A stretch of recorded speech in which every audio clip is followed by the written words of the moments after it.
Today, we begin our deep dive into Stanley Kubrick's The Shining. We'll explore the hidden layers in the film's first half, from Jack Nicholson's haunting presence to the red Volkswagen Bug, Playgirl magazine, and the portal symbolism of mirrors. We'll uncover ties to MKULTRA, Project Monarch, Illuminati Bloodlines, and Room 237's link to Bluebeard and incest. What Kubrick's really telling us about America, dream logic, and mind control. This isn't just a horror film. This is a ritual. Let's begin.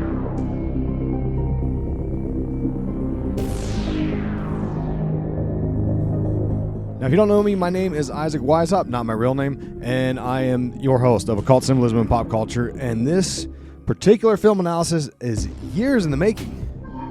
Years. This was actually the third book I wrote back in 2014, was Kubrick's Code, analyzing 4 of Kubrick's films: 2001: A Space Odyssey, The Shining, A Clockwork Orange, and Eyes Wide Shut. Almost forgot the fourth one, the most important one, Eyes Wide Shut. And The Shining is a film that somehow, over the years, I've never done a full film analysis. So I'm more than excited to begin this journey with you. It's going to be a 3-parter, okay? Today, we begin the deep dive with part 1. We'll explore the cast members, like Jack Nicholson. We'll do a little deeper dive into Jack Nicholson. We'll talk about the movie poster. We'll talk about like the sort of making of the film type behind-the-scenes stuff for the first maybe half of this episode. Then in the second half of the episode, we're going to start getting into the film. We're going to go through the first half of the film itself. And part 2, which I'll drop as the next episode, we're going to finish the second half of The Shining. Then in part 3, which is going to be super long, I'm going to break down what all of this means. What's the symbolism? What are the messages? What's really happening with this film? And why is it so important? Okay? Part 3 is going to be the banger, all right? Part 1 and 2, it's just going to be a great time. So without further ado, let's get through it. Today, the symbolism that we're going to talk about today a little bit, we're going to touch on. But again, in part 3, we're going to unpack it a little more fully. Today's symbolism from the first half of the film, we'll talk about the red Volkswagen Bug. We'll talk about David Lynch, Stephen King, Catcher in the Rye, America, MKULTRA, Project Monarch, Portal Mirrors, Cannibalism, Playgirl magazine, incest, Illuminati Bloodlines, Calumet, a book called Cult and the Occult, which shows up in my 6-7-part Eyes Wide Shut analysis I did not too long ago, Dream States, Bluebeard, and Room 237. Now, I'm going to preface all 3 of these parts, all 3 of these episodes, with explicit language warnings, F-bombs, and such. So if you're not into that, these 3 episodes, you're not going to want that, okay? You can't play this in the minivan with the kids. It's going to be F-bombs, unless you're a cool parent like mine, and you're like, okay, whatever. So your choice. I'm giving you the warning right now. Also, trigger warnings for, we're going to talk about some sexual assault things, incest, that sort of thing. So if you're, sensitive to that, I'm letting you know right now. All 3 parts, we're going to kind of touch on those subjects. And I'm going to also be playing some clips from the film in fair use, of course. And if you're on the audio only feed, you may hear me stop talking for a minute while the background clip finishes playing. And you'll just hear the audio from the clip. So, it might sound a little weird. I don't know. Whatever. The video version of the show is the best way to do it. You go tier 2 on Patreon or VIP section, and you get the ad-free video, early access, the works. So if you want to support the show, you want the video version where you're going to see the clips, you're going to see the images that I'm talking about because I put them on the screen. I painstakingly edit these things. Boy, oh boy, is the video a lot of work. Anyway, if you want that, go tier 2. All right? Then finally, I want to dedicate the show to Shay. She's given me many pieces of beautiful Kubrickian art over the years, and it's all on my beautiful wall of art behind me in the studio here. So shout out to Shay. Now, as I always do with my film analysis, should you watch this movie before we talk about it? Yeah. It's typically ranked as the best horror film of all time, and to be fair, I mean, rightfully so, I think. Is it the scariest? Is it the goriest? Not particularly, okay? Is it the most engaging into the subconscious mind and one of the most unsettling films ever? Absolutely. High rewatch value, great movie. Is it my favorite horror movie? I don't know. I'd have to sit down and really think about that. I got a lot of favorite horror movies. And it depends on what you're looking for, right? If you're looking for a scare, you're looking for some gore, maybe this isn't the one for you. What's it about? It's about 2.5 hours. It's about 2.5 hours, honestly, though, which is typically, I hate anything more than 90 minutes. But if it's a Kubrick movie, for some reason, it gets a pass with me. That's why I've got Kubrick shining tattoos and crap all over my arm. I absolutely love Kubrick and Twin Peaks. They both sort of have that psychological element to them. Now, the movie is, of course, based on the 1977 novel by Stephen King. And within a few years of that novel's release is when this movie came out in 1980. Stephen King goated as well. I grew up reading Stephen King books. He's the best. I don't read a lot of fiction books, but Stephen King, I can read fiction when it's Stephen King.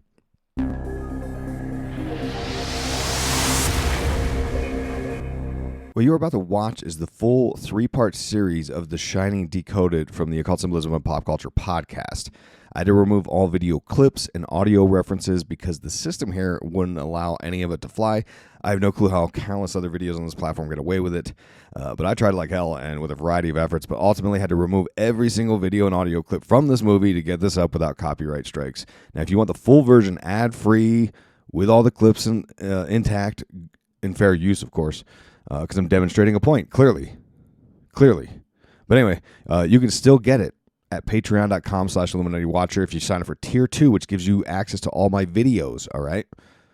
And this is where you can support your favorite show. And it's where you'll get my podcast entirely ad-free, hundreds of bonus episodes, early access, the works. You get the full deluxe works, 2 books, oh my gosh, including the massive 55-episode Twin Peaks mega deep dive. Yes, award-winning deep dive into Twin Peaks. Links are always in the show notes for all this stuff. And if you don't like looking in show notes, go to allmylinks.com/IsaacW. 2 A's for double awesome, okay? All right, let's go.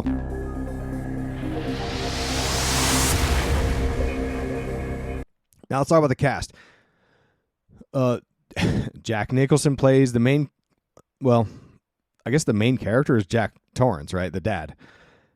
And goated actor. Easy Rider, Chinatown with his BFF Roman Polanski directing. We're going to come back to that. A Few Good Men with my BFF Tommy Salami, second greatest actor of all time. Batman, the original 89 Batman, the good one with Michael Keaton. He played the Joker, which ties him into a whole lineage of bad mojo, right? You tie into that Joker archetype from the tarot card. Bad deal. He was also in The Departed. Now, fun facts about Jack Nicholson. I was looking into his Wikipedia. Apparently, he doesn't even know who his father is. I didn't know this. Says that his mother married an Italian-American showman named Donald Forcillo in 1936 before realizing that he was already married. People were wild back in the day, weren't they? Biographer Patrick McGilligan stated in his book Jack's Life that Latvian-born Eddie King, June's manager, may have been Nicholson's biological father rather than Forcillo. Other sources suggest June Nicholson was unsure of the father's identity. As June was only 17 and unmarried, her parents agreed to raise Nicholson as their own child without revealing his true parentage, with June acting as his sister. Yeah. In 1974, Time magazine researchers learned and informed Nicholson that his sister, June, was actually his mother, and his other sister, Lorraine, was really his aunt. By this time, both his mother and grandmother had died in 1963 and 1970, respectively. On finding out, Nicholson said it was, quote, a pretty dramatic event, but it wasn't what I'd call traumatizing. I was pretty well psychologically formed. Can you imagine that? That's crazy. You grow up thinking this woman's your sister, that's your mom? Insane. He was in the California Air National Guard for 5 years. He does the film Easy Rider. That's kind of his breakout role. That's what got Kubrick's attention.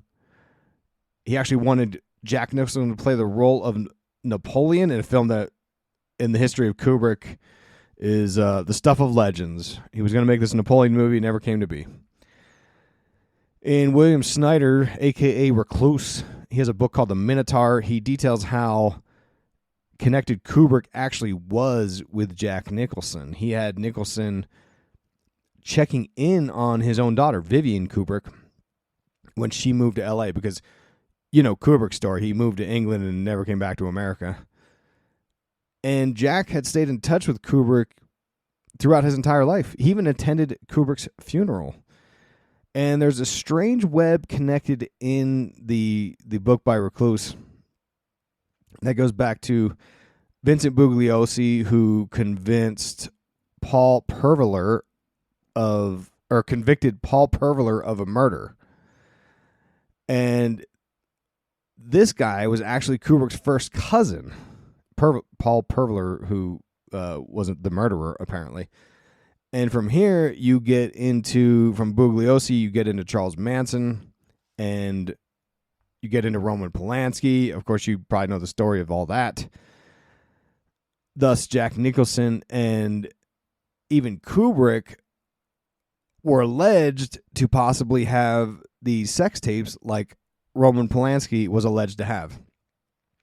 I know if you're not familiar with that whole backstory, you're probably like, what the hell are you talking about? Well, it's a long story, but that's the claim, is that Polanski and Sharon Tate would have these sort of Hollywood orgies, and even that the Manson family was there selling drugs and crazy stuff.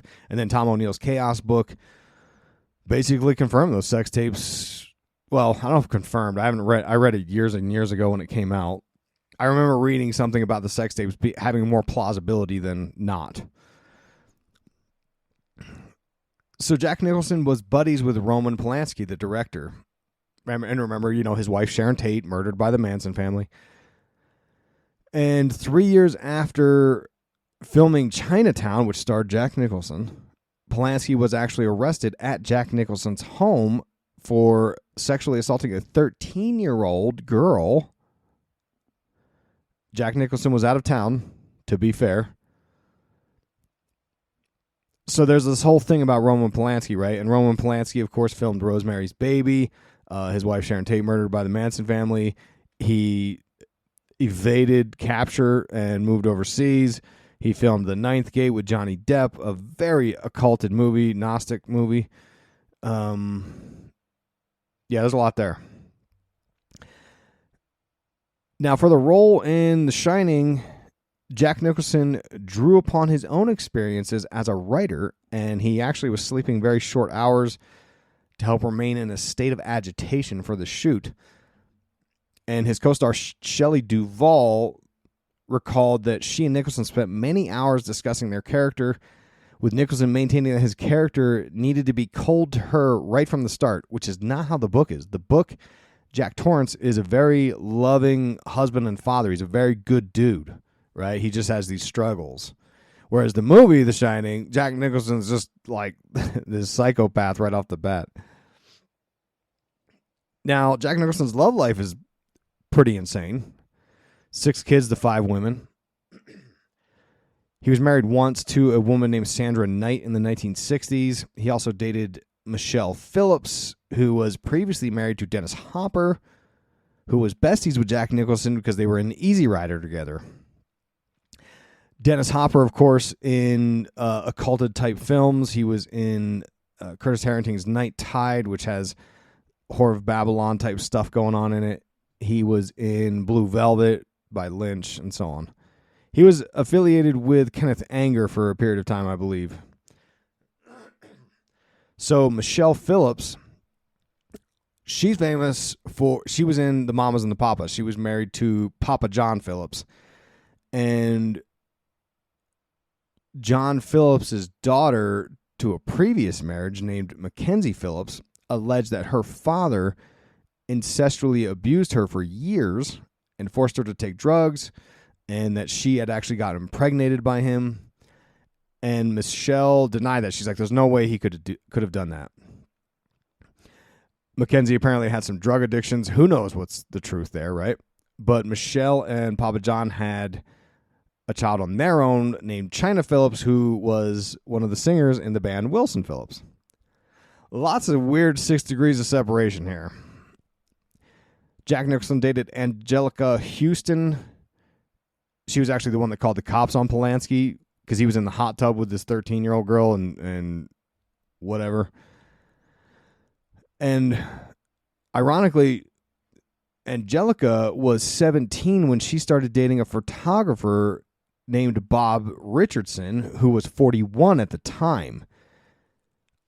Also, Bob Richardson, his son is Terry Richardson, a photographer notoriously accused of sexual misconduct for a very long time. He got involved in the Me Too stuff and hasn't apparently been working since. Angelica dated Terry's father, Bob, for a month before she met Jack Nicholson. So she was 17 when she hooked up with Jack Nicholson, who was 36. Crazy stuff. Jack dated Bond girl Jill St. John. Then he dated a model, Winnie Hallman, with which he had a daughter named Honey in 1982. In 1999, it was brought to light that Honey's real father was actually Lou Adler, who was the manager of the Mamas and the Papas. And he was also one of Jack's close friends. He also had a child with Britt Eklund, who was the blonde woman in Wicker Man, who I also have tattooed on me, by the way. He also dated Lara Flynn Boyle in the late 90s, early 2000s. Of course, she is Donna from Twin Peaks, the much beloved Twin Peaks, which is interesting because he was in A Few Good Men with Tommy Salami, as well as James Hurley. So James Hurley was dating Lara Flynn Boyle on the show Twin Peaks, right? James and Donna were dating as part of the storyline. Jack Nicholson also dated Kate Moss. Also friends with Hunter S. Thompson. Attended Hunter S. Thompson's funeral as well, along with Johnny Depp, John Cusack, and Sean Penn. And this was the funeral where they blasted Hunter Thompson's ashes from a cannon on his location called the Owl Farm, which ties us into Minerva and the Goddess of Wisdom. Also ties into the Illuminati, Bohemian Grove. It also ties us into Hunter S. Thompson, who wrote about adrenochrome. I mean, we could do an entire show about Jack Nicholson, I'm guessing, based on all these close affiliations to a lot of major themes in the history of conspiracy and esoteric. The next main character, Danny Lloyd. He's the young boy in The Shining. He plays Danny Torrance, Jack Torrance's son. When they filmed this movie, he was only 6 years old, which is crazy because it's so horrific. But they told him that he was filming a drama movie. He didn't even know he was filming a horror movie. He actually retired from acting immediately after this film in 1982. He was actually in a TV film called Will G. Gordon Libby. But he basically retired from acting. Why? Not sure. He had a cameo in Dr. Sleep, which is... So Stephen King wrote The Shining in 1977. Then, I don't know, what was it, 20, 30 years later, he writes Dr. Sleep, which is the sequel follow-up to The Shining, where Danny Torrance is an adult. And then they made a movie about it. Well, the kid who played Danny Torrance in The Shining had a cameo in Dr. Sleep. He was a person watching a baseball game. So, whatever, right? But he lives a very personal life, apparently. Doesn't even talk about his life or The Shining or nothing. No Comic-Con signings, nothing. What happened on that set? Maybe nothing. Maybe nothing. Also notice the play on names here. Kubrick casts Jack Nicholson as Jack Torrance. He casts Danny Lloyd as Danny Torrance. And later there's a bartender named Lloyd, which is the actor for Danny Torrance's last name, Danny Lloyd. And it's very reminiscent to the strange connections to be found in David Lynch's Twin Peaks with Bob and Bobby, Mike and Mike. And both stories have this weird dream-like effect that becomes a nightmare. And there's also the name game with Jack Torrance. In the book, he goes by John Torrance. But back in old-timey days, they used to call John's Jack. So, like, you know, John F. Kennedy, John Parsons, they would be called Jack. Don't ask me. That was before my time. And now everyone else I'm going to talk about from the cast on this list is dead. Sadly, tragically, all dead. Shelley Duvall played Wendy Torrance. She just died July 11th, 2024. Rest in peace, a year ago. And boy, did she have a great 1980. She was in The Shining and Popeye. She played Olive Oyl. Loved that movie as a kid. Kubrick apparently on the set was kind of mean to Wendy, or to Shelley Duvall, I should say, because that was the reaction he wanted her to have for the film. She claimed, though, that Kubrick was very nice to her, but everyone else says otherwise, so who knows?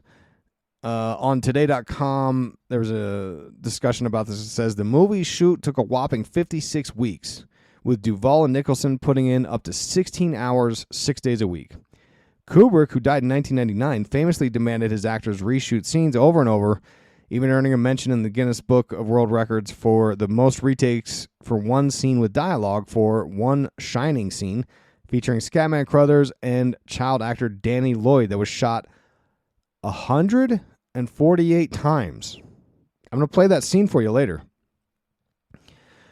Kubrick doesn't print anything until at least the 35th take, Duvall recalled to The Hollywood Reporter. 35 takes. Running and crying and carrying a little boy, it gets hard. And full performance from the first rehearsal, that's difficult. One of the movie's most famous scenes features Jack stalking a sobbing Wendy up a staircase as she clutches a baseball bat to protect herself from her suddenly deranged husband. Kubrick made Duvall and Nicholson shoot the scene 127 times. Oh, Kubrick's insane. And I'm going to play that scene for you too. All right? Because that's peak Jack Nicholson. And there's an urban legend that Tommy Salami holds a record for the retakes with the film Eyes Wide Shut. But that's not true. Kubrick had Tom Cruise walk through a doorway 95 times, which is less retakes than The Shining. So he let him off easy. The Eyes Wide Shut record that they have is for the longest continuous film shoot at 400 days. And he would do these retakes to exhaust the actors to get a more raw performance, build natural tension, and so on. Scatman Crothers plays Dick Halloran.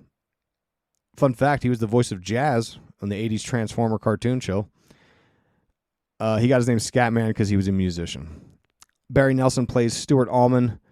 He was actually the first James Bond. I also have that tattooed on me, on my arm, 007. Wait, where is it? On my left arm.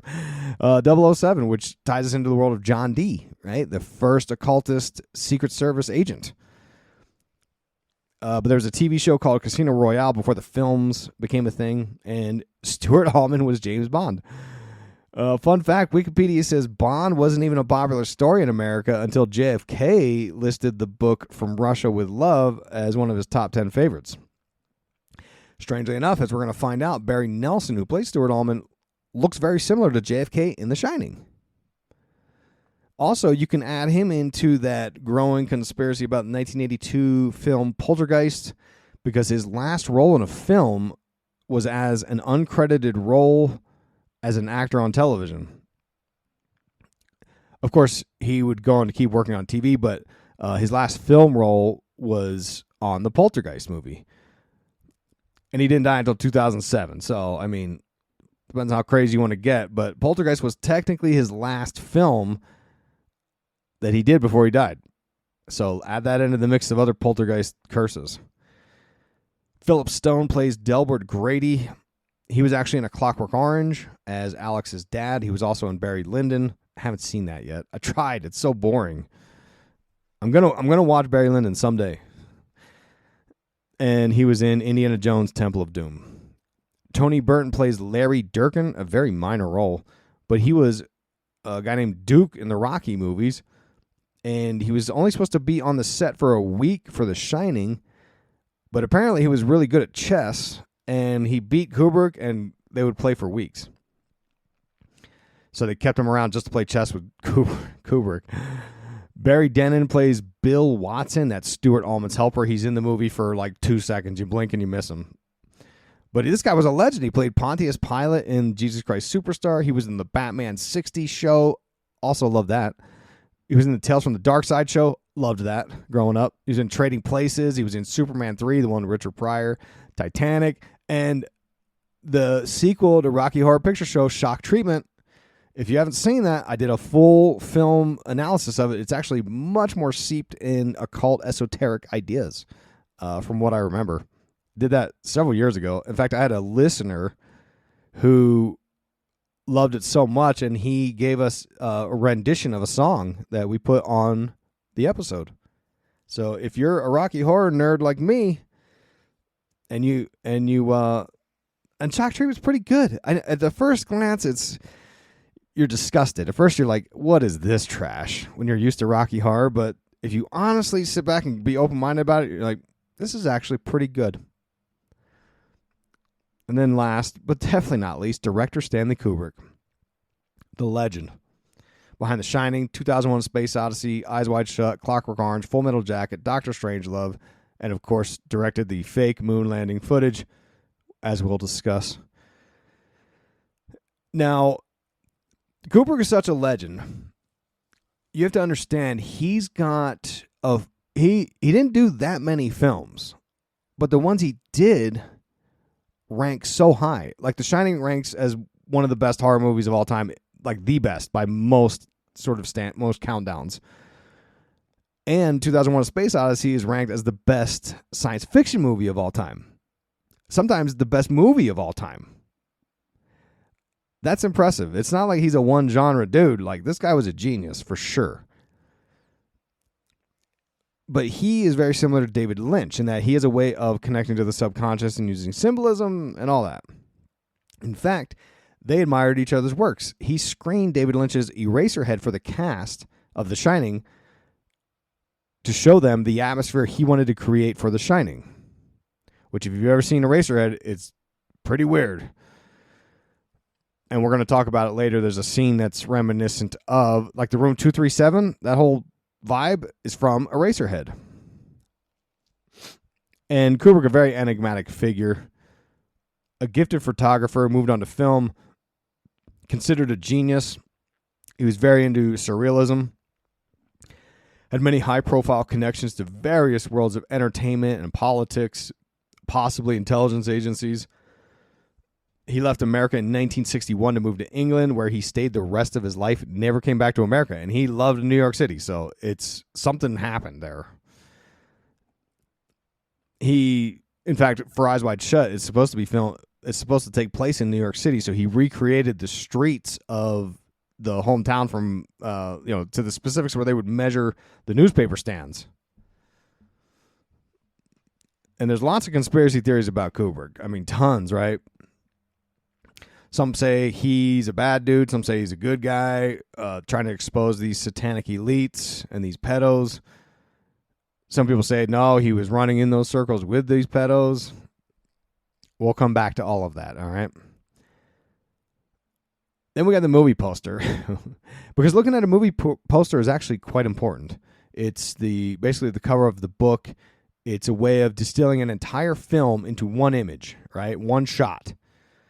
It's one massive symbol that tells the whole story. So we've got to look at the movie poster. And this movie poster is bizarre. It's yellow. It's got the T for The Shining has this sort of face in it, but it's not really a face. There's no one from the movie really on this poster. It's a big mystery. It's like, what the heck what are we looking at? Right? Some people think that what you're looking at is not a face, but the dials of the elevator where the blood spills out.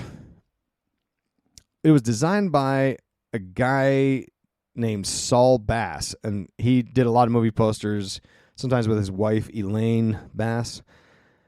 They did posters for Hitchcock's Psycho, Vertigo, Goodfellas, Cape Fear, Casino.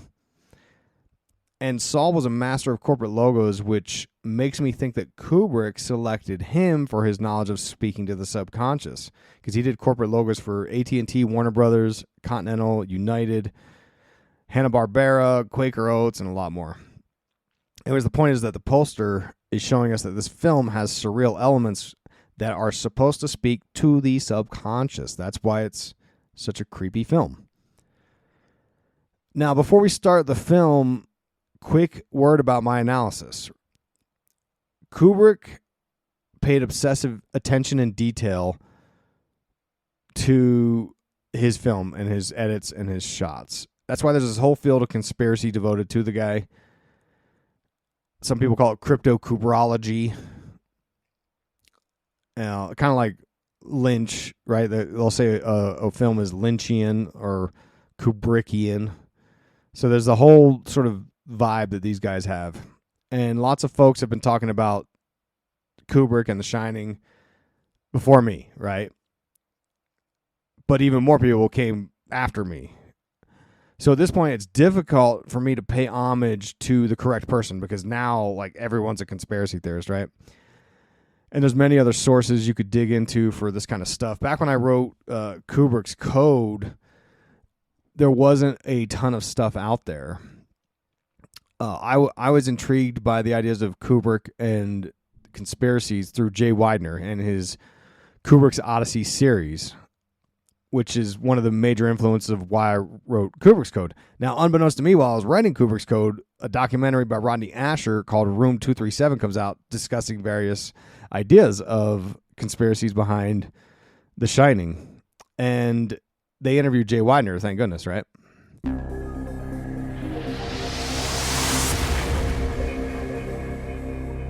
Major update, folks. I've had to move my online store from Gumroad to my own website, so now you can find all of my author-signed books, super soft shirts, and a brand new health grift, my own branded mushroom-infused coffee called Mushroomnati Watcher Coffee, all at occultsymbolism.com. I've written 9 books so far, working on a couple more right now, and you can pick them up, signed from my shaky, callus-laden CrossFit hands, and shipped to your door. There's also a couple of bundle deals you can take advantage of, like my Oops, All the Books bundle. And, of course, I've got those Super Soft Podcast logo shirts that say, "These nerds are going to kill us" on the back. Never been more appropriate than in our modern times. You'll have people stop to tell you they agree with you and that you're super cool for listening to Occult Symbolism and Pop Culture. And finally, I've got this new product. I worked with my coffee plug from San Diego, Jordan, to give my listeners the best mushroom-infused coffee on the planet, called the Mushroomnati Watcher Coffee. It's a whole bean coffee with flavor notes of candied orange, sugar, and plum, but more importantly, it's infused with 6,000 milligrams of mushroom extract, reishi, chaga, mishima, lion's mane, turkey tail, shiitake, blaze, agargon, and oyster. It's one of the healthiest mushroom blends, and it becomes bioavailable when you infuse it into the coffee. I read this whole book on medicinal mushrooms by Christopher Hobbs. He goes through the countless studies that prove the effectiveness of supplementing a healthy lifestyle with mushrooms for physical and mental superiority. It's like you're plugged into an electrical socket, and it tastes so good. You won't believe that there's mushrooms in there, because I've tried several mushroom coffees in an effort to get more mushroom supplementation into my life, and they're terrible. But not Mushroomnati Watcher Coffee. Super smooth. Finally, if you're on Patreon or VIP section, I had to update your 10% off discount code, so check out the show notes for your new code that you can use at occultsymbolism.com. I can't offer the 10% on the coffee, though, because the profit margin is so narrow, I'd be losing money on every sale. So there you go. Support your favorite independent voice in podcasting at occultsymbolism.com. Links in the show notes. You're listening to the free feed of Occult Symbolism and Pop Culture, which means you're missing out. Help the show out. Get rewarded with bonuses. Join any of my 3 supporter feeds. You'll get the ad-free experience, early access, and unlock hundreds of bonus episodes the free feed losers don't get to hear. You can also score free books, discounted merch, and more. The most popular option is patreon.com/IlluminatiWatcher. The easiest one is Apple Premium, where you sign up on the app. The cheapest one is my own, IlluminatiWatcher.com VIP section. Compare the 3 platforms at IlluminatiWatcher.com. Hit the VIP tab up top.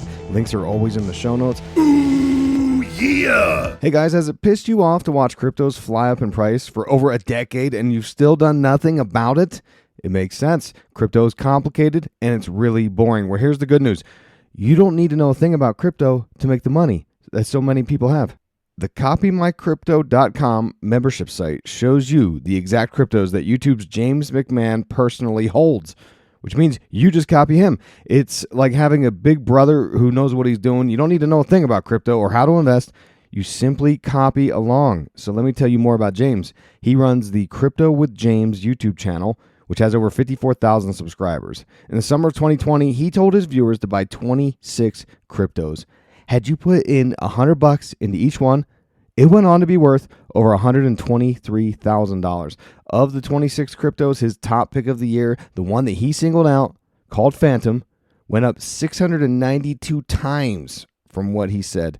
That one call alone has retired a number of people, including guys in their 20s and 30s. Remember, this is public knowledge. You can go to YouTube and verify this yourself. So if you'd like to join the 2,800 members who copy James, then pause what you're doing and head over to copymycrypto.com/Isaac. That's copymycrypto.com/Isaac. That's spelled ISAAC, right? Double A for double awesome.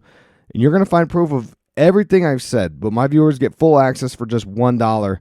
And you'll join me too, because I'm also a member. I've been watching James's videos and listening to his advice for years now, and I'm telling you, he knows his stuff. I've been banking fatties, and let me tell you, 2024 so far has been real good in the crypto market. And yes, you've missed out on Bitcoin, but there's over 2 million other cryptos. Do you really think you've missed out on all of them? Guys, don't waste any more time. Go to the site and read it. Once again, copymycrypto.com/Isaac, 2 A's, so ISAAC, and you get in for $1. It's ended money worries for so many. It may just do the same for you. Link in the show notes as always.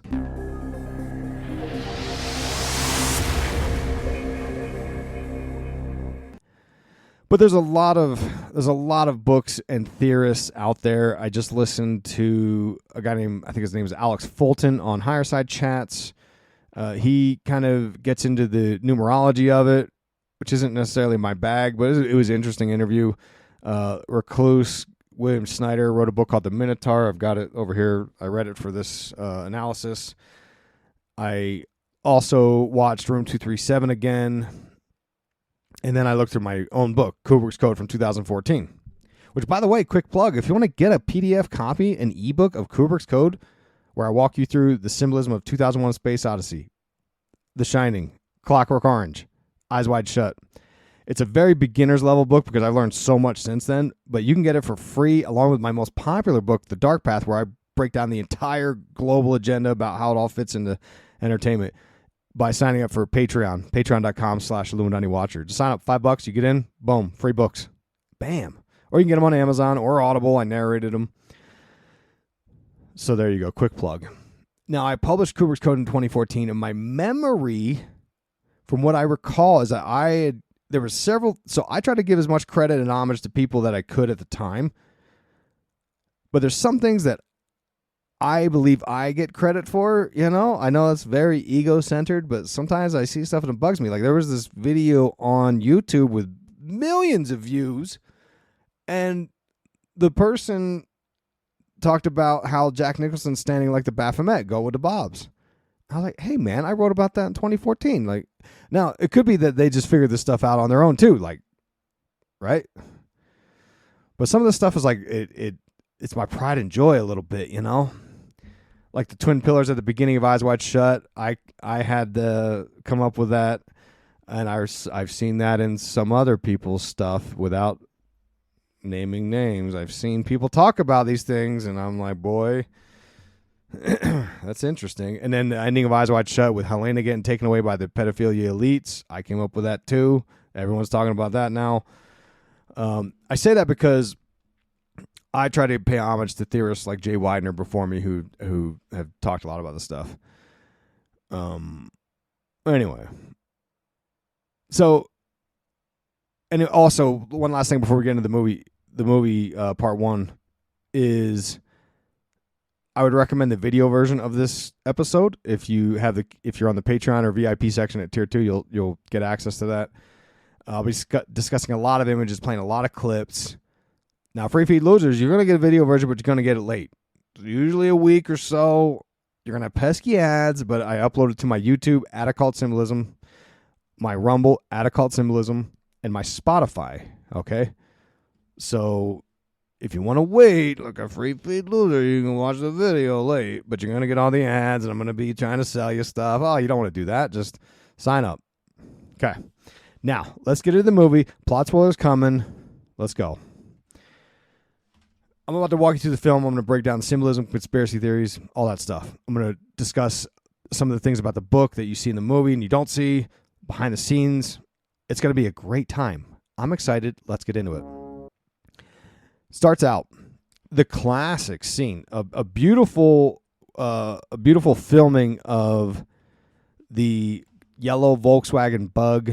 That's Jack Nicholson. Jack Torrance is driving this Volkswagen Bug towards the Overlook, where all this stuff happens at this haunted hotel. He's driving up the winding mountain road of Colorado. The credits are rolling. You get the weird ethereal music, creepy sounds. You're like, what is this? And right off the bat, shots fired at Stephen King. The Volkswagen is supposed to be red because in the book it's red, but it's yellow. Kubrick made it yellow. And we discussed the symbolism of red in my 3-part James Shelby Downard King Kill 33 deep dive just a couple weeks ago. Because red is symbolic of blood, the final phase of alchemy, the rubedo, the Red King, as seen in Twin Peaks, the Red Room. And it's the symbol of soul regeneration or rebuilding the Temple of Solomon, which I think would have been a much cooler thing to leave into the story. Why did Kubrick take that out? Strange. Especially given his knowledge of symbolism and speaking to the subconscious, you would think the bug would be red, just like in the book. It's possible that one of the reasons why is because he was beefing with Stephen King, as we'll talk about later on in the film. Another idea is that maybe Kubrick was using the alchemical symbolism of yellow, right? Because the idea of alchemy is to turn lead into gold, which gold symbolized by yellow, or the sun, the solar mysteries. So pick your favorite theory there, I guess. And also interesting, Volkswagen would be used. It's the people's car of Nazi Germany, because there's a whole angle of Nazis that we'll get into. So we finally see the Overlook Hotel, and the film was actually shot at the Timberline Lodge in Oregon, the exterior shots. But Stephen King wrote the book inspired by the Stanley Hotel in Colorado, right? Which later on, Stephen King would do a made-for-TV series of The Shining that sucks, where they actually did it at the Stanley Hotel. And the problem was, since Kubrick decided he would never come back to America, they built an interior set in Britain, which was the same set found for the Raiders of the Lost Ark, which starred Harrison Ford as Indiana Jones. Ironically, Eyes Wide Shut's Dr. Bill Harford, played by Tommy Cruise, was named after Harrison Ford. Harrison Ford. And George Lucas was actually filming The Empire Strikes Back at the same time at the same studio. It's called Elstree Studios. So they had to actually share the studio space. And there was an accident on Kubrick's set, and some of his area got destroyed by fire. So George Lucas had to give up some of his space to Stanley Kubrick. And that was also a similar idea as to what happened with the Beach Boys. They had an album, I think it was called Fire, and they were doing a lot of weird, rich, crafty things, and it caught on fire. The studio caught on fire. Now, fun fact, David Lynch was offered to direct Return of the Jedi, because George Lucas was also so impressed by Eraserhead, but David Lynch was like, "Nah, get out of here, nerd," because he didn't like science fiction. Which is strange, because then he would film Dune, which is very science fiction. And Kubrick lived in Elstree, where the studios were, from 1965. Now, before King wrote The Shining, he was inspired to write it because he stayed at the Stanley Hotel, and the night he stayed there was on October 30th, right? Which is the night before Samhain, which is a sort of ritual blood sacrifice night.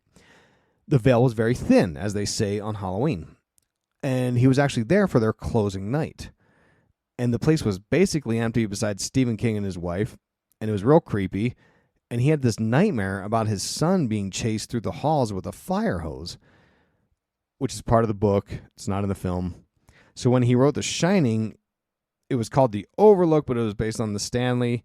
The film was filmed at Timberland Lodge, the exterior shots at Timberland Lodge in Oregon. It gets confusing. But Stephen King hated Stanley Kubrick's Shining so much that he'd get a TV series, and they actually filmed it at the Stanley.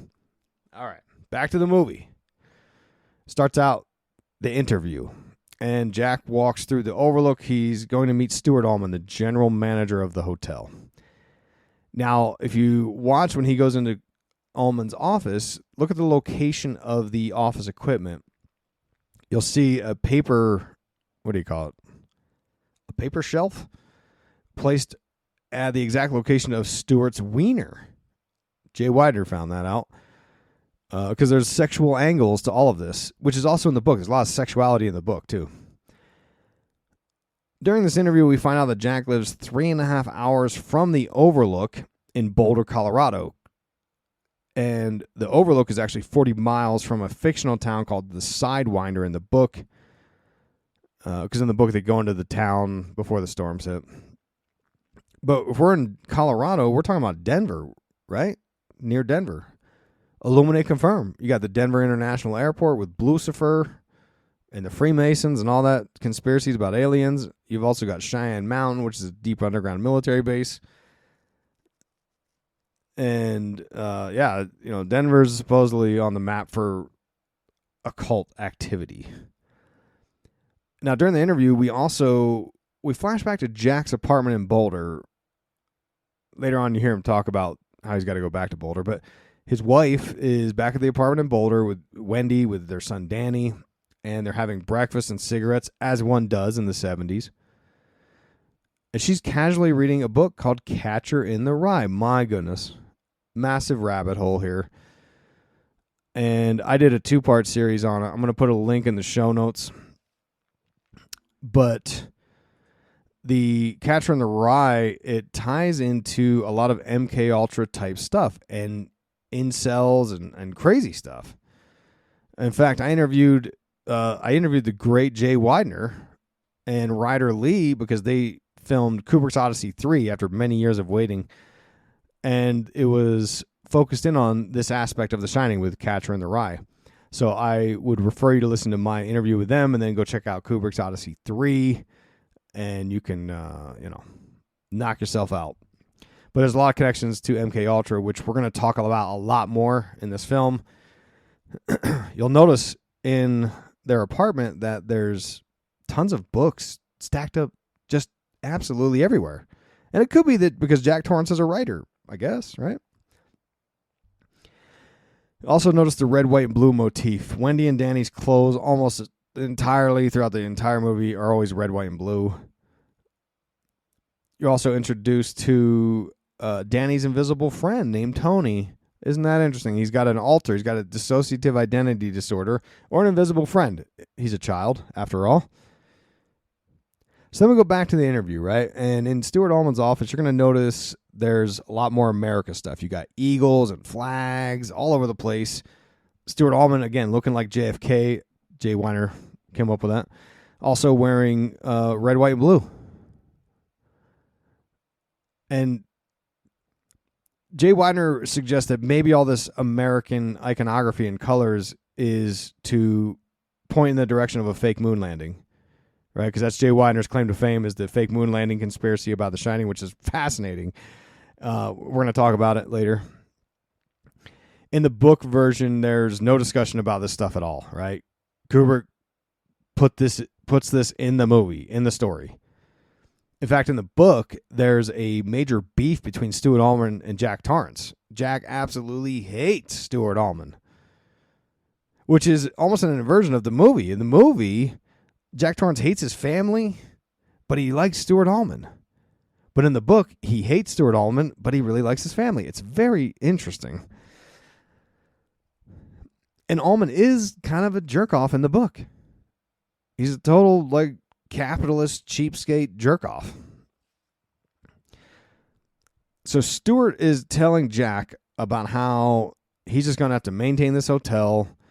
Worst part is going to be the isolation because you're in there for the whole winter, for 6 months from October to March or April or whatever. But good news, Jack is working on a book. So 5 months apiece is exactly what he wants. Also, in the novel version of this story, it's actually a play because Jack was a high school teacher. He lost his job for losing his temper on a student, so on. He actually taught at Stovington Prep School.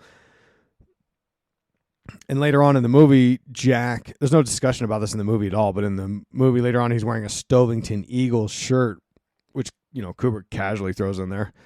But in the book, he has a student named George Hatfield who Jack almost kills because he was being a little shit, messing around with Jack's car, slashing the old Volkswagen tires. But old Jackie boy caught him in the act. Guess he gave him the tombstone or whatever. I don't know what he did. but Jack laments over this throughout the whole book. He's very concerned with his potential for violence. In chapter 27, he has this whole inner monologue telling him how he almost killed George, and maybe he would actually do the same to his own son, Danny, who he loves dearly in the book, because he actually hit Danny once after Danny was messing around with his papers. But then there's one other thing Stuart Allman tells him. He says, not to be melodramatic, but the previous caretaker, Charles Grady, came up with his wife and his 2 little girls, and he got cabin fever, and he, butchered his wife with his family with an axe and stacked their bodies neatly and then killed himself. No worries, though. No worries. Wendy's really into ghost stories and horror films. She's going to love that. Bitch, what? No, she's not. Jack's a liar. Oh, man. And what's interesting is that the character Grady is interesting because in this interview, when he's talking about the old caretaker who murdered his family, his name is Charles Grady. But later on, when Jack meets Grady, it's Delbert Grady. And weirder yet, Delbert is a waiter. He's not even a caretaker. So crazy stuff. Also, Grady has 2 daughters, which inexplicably are depicted by Kubrick as twin sisters. They're not twins in the story anywhere. So now we go back to the apartment.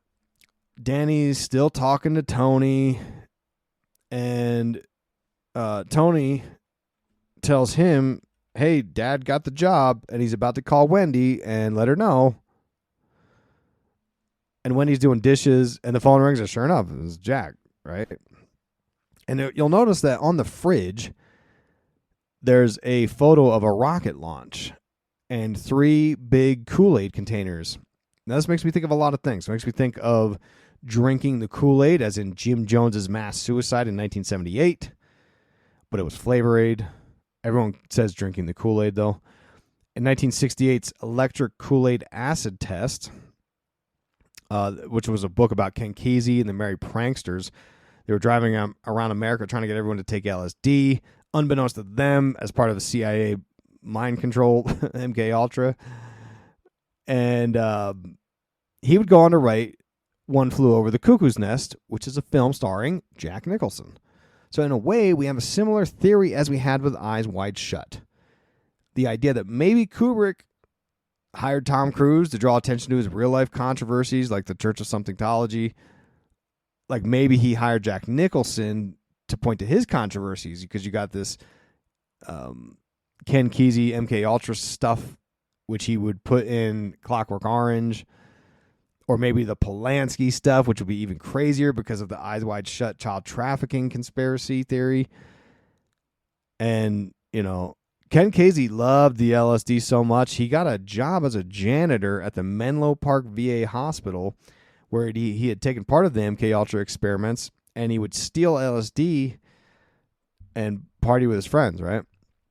And he would throw LSD into punch bowls, which was very curious because Sidney Gottlieb in Poisoner in Chief in the book, it talks about how he would also do this at CIA parties. Where did he get that? Is he part of the program? Did he know it? Who knows? Now, that photo of the rocket on the fridge is interesting because it could imply reference to Jack Parsons, right? The godfather of rocket science in America, which ties us into the fake moon landing theory as well. Particularly, you can see a parallel of October 30th, which is the night Stephen King stayed at the Stanley. Also, Jack Parsons did his first official rocket launch October 31st in 1936 in the Arroyo Seco, which is the Devil's Gate Dam. And They call this the nativity scene of JPL, Jack Parsons Laboratory, or Jet Propulsion Laboratory, which was the predecessor to NASA. So see how that connects into this fake moon landing thing? And Parsons was known for reciting Aleister Crowley's Hymn to Pan as an invocation before launching rockets, because he thought that rockets were piercing the veil into the realm of the gods. Because all these nerds, they were influenced by all the science fiction and the pulps that they had read their whole lives, like Werner von Braun and all that stuff. Also, fun fact, in the book, Wendy is described as a golden blonde. She does not have black hair, so that goes right up there with more of this yellow versus red Volkswagen drama. And I don't know why I put that in there right there. Bad location, Isaac. Why did you took the steam out of your Jack Parsons stuff? Ugh. Anyway, the phone rings. It's Jack. We see more books stacked up. Jack tells Wendy he's got the job. He's going to be home late. Whatever. And Tony, which is Danny's little invisible friend, starts warning him not to go to this hotel. And notice that he's talking to Tony through the bathroom mirror, which is a portal, as discussed in my 2-part portal series. And his shirt also has the number 42 on it. And some inverted pentagrams, which connects into the ideas of Satanism. I hate to keep doing this. We're going to revisit 42 symbolism later in part 3. Part 3 is where we unpack all of these conspiracies. I'm just pointing them out as we go through them and giving you a little taste. All right. Now, Danny, he's sitting on a big plush teddy bear in this scene, which we'll talk about later, connects into the child trafficking angle. This is symbolism of child trafficking, as you see in Eyes Wide Shut as well. He gets these visions of blood pouring into the elevator lobby. We see Danny screaming. We see the twin girls. Oh, my God, what's about to happen? Nothing good. Next act, I guess, closing day. And we see the family driving up to the hotel through the mountainside or whatever you call that. And Danny's hungry. He's hungies. And Jack says, well, you should have ate breakfast. Then immediately they start talking about the Donner Party, who had to eat other people to survive in the winter. And Danny says, oh, I know all about cannibalism. I saw it on the TV. Now, here we go again. More crazy conspiracy stuff getting thrown in the mix. Cannibalism. It's a theory about the elites eating the ultimate forbidden flesh, literally. And strangely enough, it's right when Danny says he's hungry, which is weird. And we talked about this in depth in 2022, there was a film called Fresh. And I did a film analysis on it, and then I did another show where we discussed a book by Kurth Barker called Cannibalism, Blood Drinking, and the High Adept Satanism. It's a very dark rabbit hole. I will forewarn you right now. And basically, we link the cannibalism to occult rituals of the elites and symbolism of the Sphinx. Human furniture shows up. It's crazy. I should also note that Stephen King, this dialogue about cannibalism, is actually in Stephen King's novel as well. So now, also during the scene, you get real vibes of Jack being cold, right? He's being a dick. And the thing is, if you grew up in the 80s and 90s, you probably wouldn't think nothing of this. That's just how dads used to be back in the day. But in the movie, Kubrick made this a conscious effort because in the book, it's, Jack is a good guy. He just struggles with addiction. He's trying to redeem himself, all that. So we get back. They're at the Overlook. Jack's in the lobby waiting for Stuart Allman and his assistant to come give him a little tour. And he's casually reading a magazine. And you probably already know where this is going. It's a copy of Playgirl magazine. That's right. A magazine with nude men. Now, if you zoom in if you find the exact issue that this is, on the cover of this very specific issue is a story called Incest, Why Parents Sleep with Their Children. Huh. Lots of questions here, right? Why is there porn sitting around? No less Playgirl. Especially because they're cleaning up this hotel. Why this specific issue? Is Kubrick alluding to child abuse of Danny from Jack? Stay tuned for more. During the tour, Stuart Allman tells them that only the finest people have stayed here, meaning the elites, meaning the Illuminati bloodlines, which I talked about in Kubrick's Code. Now, to support this claim even further, in the book, I'm going to read you from the book. He actually gives you names. You'll never guess what names. I know it's not Jeffrey Epstein and Bill Gates. It says, a man named Robert Townley Watson built it, the grandfather of our present maintenance man. The Vanderbilts have stayed here, and Rockefellers and Astors and DuPonts. Four presidents have stayed in the presidential suite. Wilson, Harding, Roosevelt, and Nixon. Now, this is interesting because Marcella DuPont and Alice Bouvier, which is John Jacob Astor IV's daughter. So those two were like close. They were in attendance at Puharich's 1950 seance for the Nine, which is a very famous ritual seance where they made contact with, I believe, like these aliens from ancient Egypt or some crazy stuff. So this connects into the Nine connects us into the most powerful Illuminati families with extraterrestrial contact, which the Rockefellers are really into, right? And the Rockefellers, the Astors, and the DuPonts, they're all listed in the Fritz Springmeier book, The Bloodlines of the Illuminati. And, of course, Rockefeller, a huge component of Eyes Wide Shut. Massive conspiracies here, right? And, extraterrestrials would be the focus of 2001: Space Odyssey in a way, as well as Kubrick's last project, which was AI that he worked on with Steven Spielberg. I think I did a film analysis on AI as well, so you can always check out my index at IlluminatiWatcher.com. I've got an index you can check out and look for every episode. It's like 700-800 episodes. Find the ones you like. Now, Wendy and Jack, they're on the tour. They go through the big Colorado room. Meanwhile, Danny's in the game room, and he's throwing darts. And he has this vision of these twin Grady girls. And right behind them is a skiing poster that says Monarch in huge capital letters. Now, isn't that something? Because Project Monarch is an alleged subprogram of MKUltra. Here we go again, right? And Monarch was studying the genetic passing of information between sibling twins. Yeah. It's called Monarch and because it's represented by the monarch butterfly, which you can actually see in the final scene of A Clockwork Orange, as I discussed in Kubrick's Code.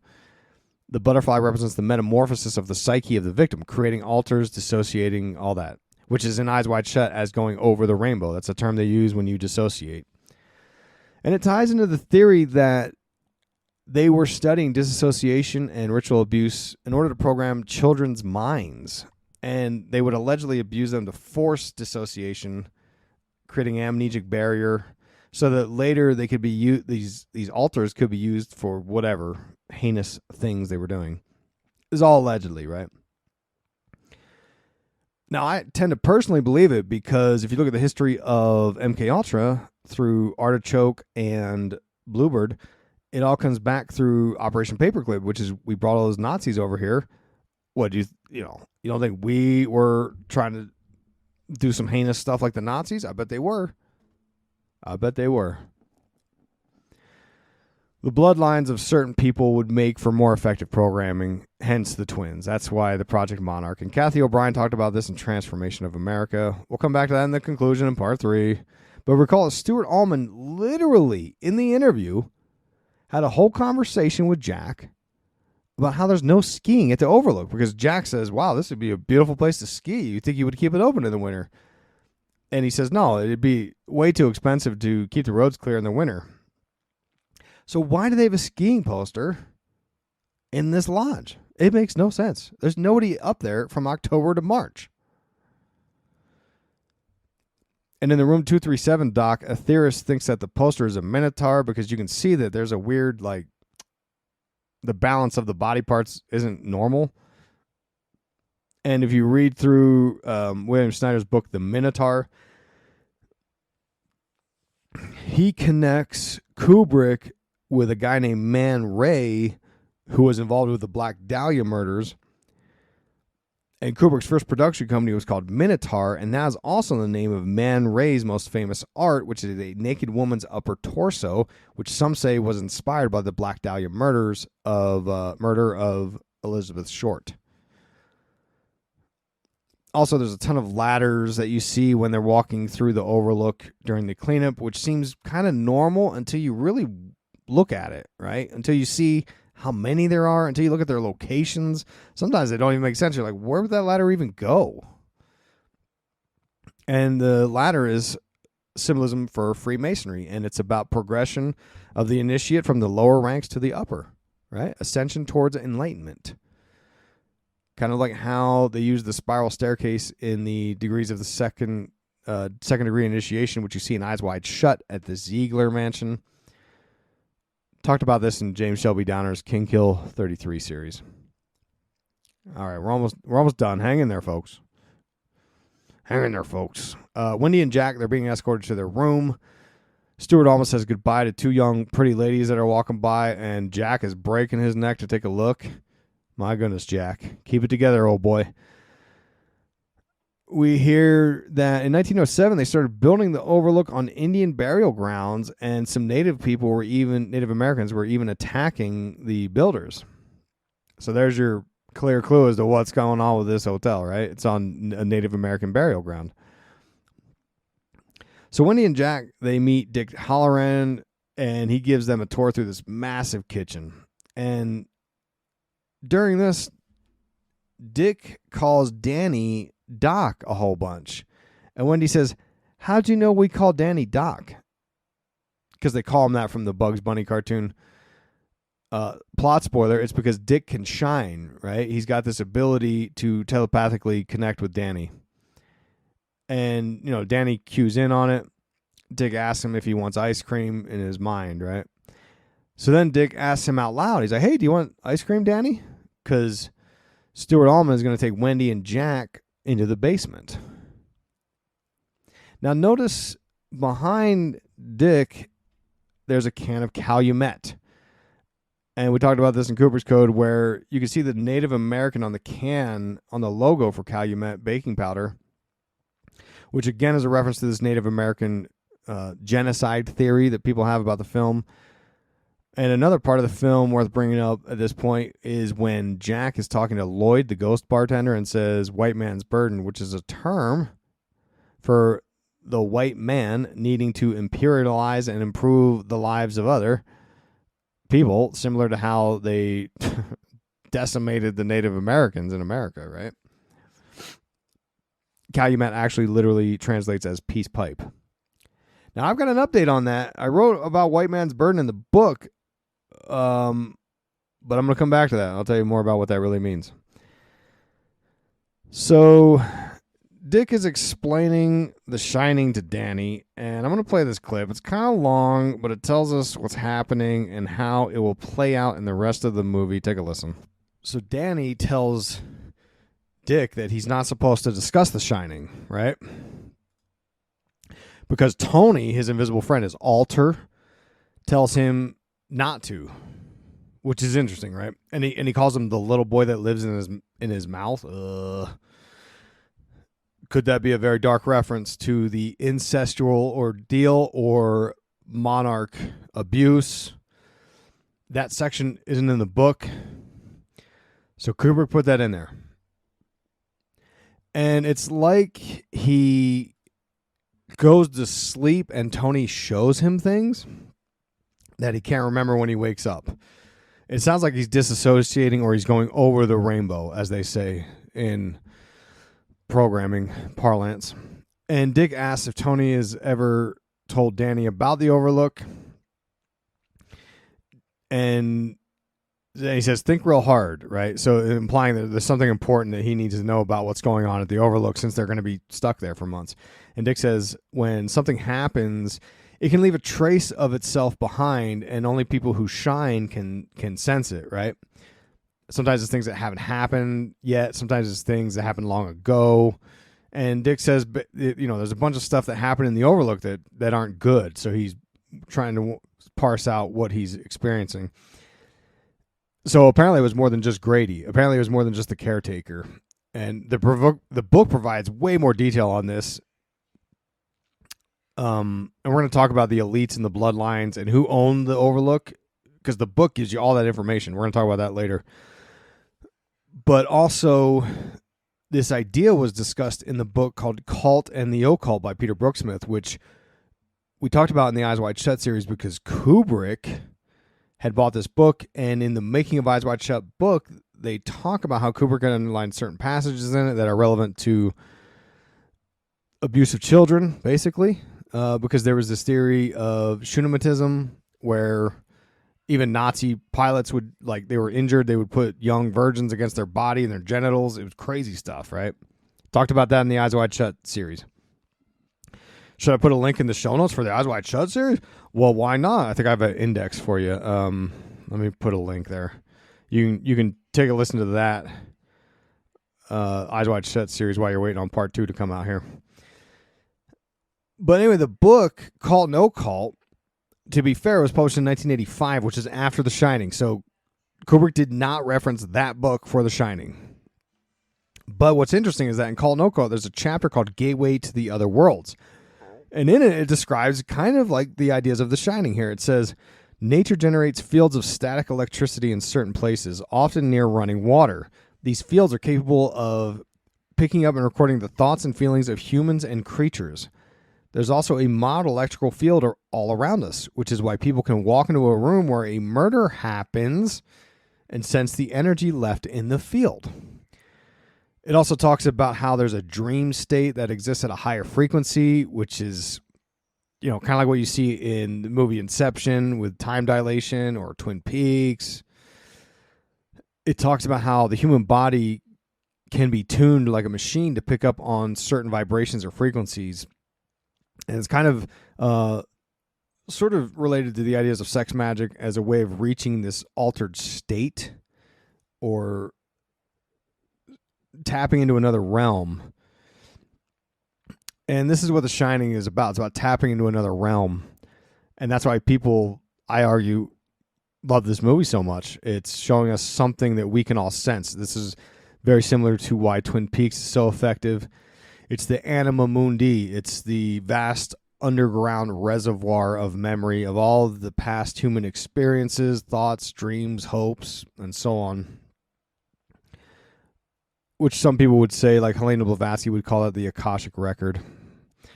David Lynch would practice transcendental meditation, which would get you in touch with the unified field. These are all very similar, right?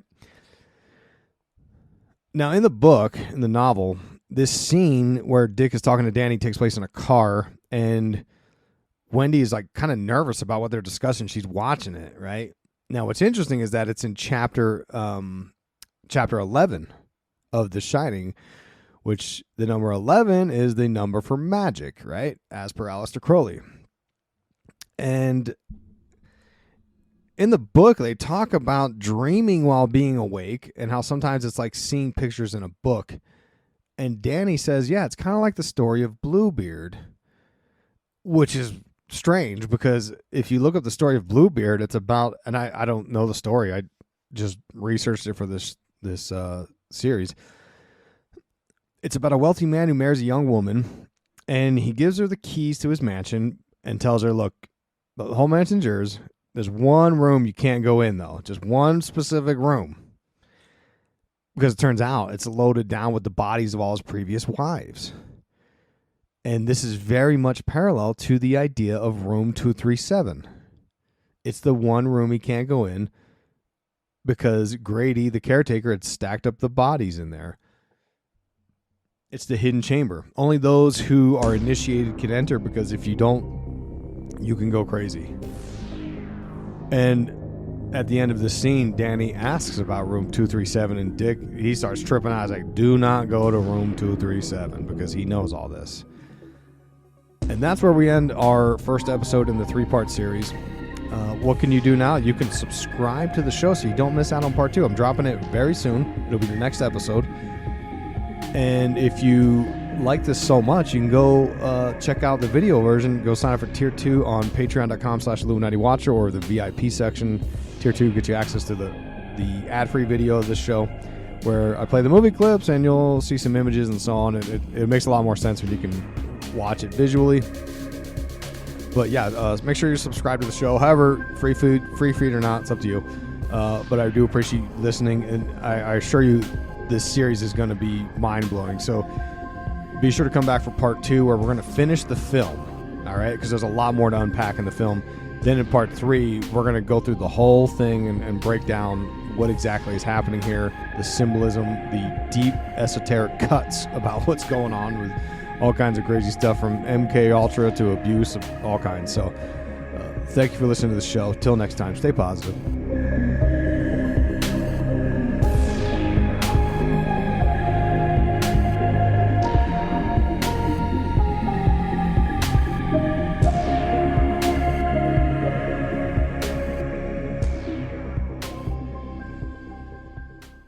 In part 2 of our deep dive into The Shining, we unravel the second half of Kubrick's haunted masterpiece, and the rabbit hole only gets deeper. We'll decode the Adler typewriter, the Phoenix and Eagle symbolism, and the transformation of room 217 to room 237. From Faustian bargains to Kabbalistic bathtubs, from Eraserhead to the Grady twins and Roger the Dogman, we're digging into Horace Derwent's Epstein-coded parties, Baphomet bears, red rum, and Kubrick's ritual-laden Overlook maze. The veil is thinning.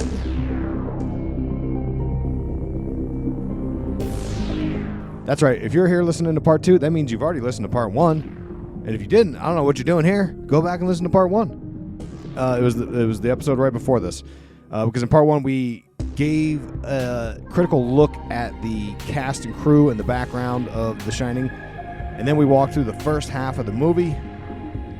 Now today in part 2, we're going to finish the movie itself. And then I'm coming back for the next episode for part 3, where we're going to decode everything and try to make sense of what the conspiracies are and what the real occult symbolism is behind this film. All right? Now, same deal as the last time, right? You want to watch the video version? Just go sign up for Tier 2, patreon.com/Illuminati Watcher or the VIP section. Tier 2 gets you the early access ad-free version of the video. Otherwise, you're on that free feed loser status for the video, which you got to wait, and then there's pesky ads. Oh my God, what a nightmare. You don't want to do that. And same as last time, explicit language, trigger warnings, right? For sexual abuse type discussions. Same thing as last time, as part 1. So, with all that out of the way, let's continue where we left off at the end of part 1. At the end of part 1, we saw Dick Halloran talking to Danny about The Shining, and he gives him a final warning. He says, do not go to room 237, Danny. All right? So, in today's analysis in part 2, we resume the film. We're told it's now a month later. And Danny is riding his big wheel around the hotel. This is a thing that happens a few times in the movie. And these big wheel clips are what some of the sort of crypto Kubrologists use to map out the actual hotel. A lot of people before me have spent a lot of painstaking time trying to recreate this hotel, and what they found was nothing lines up. There's floors where there shouldn't be floors. There's hallways where there shouldn't be hallways.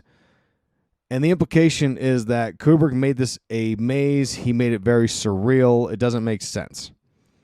So Danny riding the big wheel around the hotel is the way of sort of forcing us to take a look at that. Okay? So Wendy, she's sort of doing room service here. And Jackie's sleeping until freaking noon. and you'll notice the usage of the mirror again. And same as last time, I've got images. I'll put them on the Instagram. But also the video version, I'm going to play the images while I speak and play the movie clips and so on, okay? So we got the usage of the mirror again, the portal. And you notice in Kubrick movies, he uses the mirror prominently featured in Eyes Wide Shut when Alice is looking into the mirror. It's in the movie poster. And Wendy asks if Jack will go on a walk with her. And he's like, no, I got to keep writing this book, even though he's sleeping until noon. And we see the Colorado room where that's where he's doing all his great writing. And Jack has his typewriter set up, and the typewriter is an Adler typewriter. And we're going to talk about that in a sec. But he's aggressively throwing a ball against the wall, still not writing. He's throwing a ball against the wall against Native American artwork. Again, another reference to the Native Americans, this tension between America and Native Americans. And we talked about this in my book, Kubrick's Code. The typewriter that Jack is using in the film is a German Adler. And Adler in German means eagle. Because in Stephen King's novel, Jack is using a typewriter called an Underwood. And this is one of the main arguments for The Shining being actually a film about the Holocaust. Kubrick himself was Jewish. There's arguments that he had maybe some anti-Semitic views at times. But he was married to Christian Harlan, and she was the niece of the German filmmaker Viet Harlan. And Viet Harlan was recruited by the Nazi minister of propaganda himself, Joseph Goebbels, to be the leading director of propaganda. So Kubrick probably had many discussions about this, right? He's a filmmaker himself. He's very knowledgeable in symbolism and propaganda himself. It seems all too perfect. Now, the eagle is interesting in terms of symbolism. If we refer to the Secret Teachings of All Ages, a book by 33-degree Freemason Manly P. Hall, he talks about the zodiac and how it's connected into all this. And because the reason why that's important is because they believe in this idea of ritual magic, hermetic principles, as above, so below, right? It's the idea that the things happening in the cosmos are linked to the things happening here on Earth. A magician can use his or her will to cause changes in the universe, and so on. I'm going to read you from Secret Teachings. It says, Scorpio being the sign of occult initiation, the flying eagle, the king of birds, represents the highest and most spiritual type of Scorpio, in which it transcends the venomous insects of the earth. As Scorpio and Taurus are opposite each other in the zodiac, their symbolism is often closely intermingled. In ancient calendars and constellations, it says the scorpion, the constellation Scorpio of the zodiac, joins with Mithras in his attack upon the bull, and always the genii of the spring and autumn equinoxes are present in joyous and mournful attitudes. Now, the book goes further into this idea of the symbolism of eagle as the ruler of the mundane, of the masses, the mouth breathers, you and I, okay? Because they have this very elitist worldview that only the elites deserve the best. Kind of like how Stuart Ullman says, only the finest people come here, right? They look with disdain upon the middle and lower class, peasants. Aleister Crowley said, the slave shall serve. That's how they view us, okay? Among the Greeks and Romans, the eagle was the appointed bird of Jupiter and consequently signified the swiftly moving forces of the demiurgus. Hence, it was looked upon as the mundane lord of the birds, in contradistinction to the phoenix, which was symbolic of the celestial ruler. The eagle typified the sun in its material phase and also the immutable demiurgic law beneath which all mortal creatures must bend. The eagle was also the hermetic symbol of sulfur and signified the mysterious fire of Scorpio, the most profoundly significant sign of the zodiac, and the gate of the great mystery.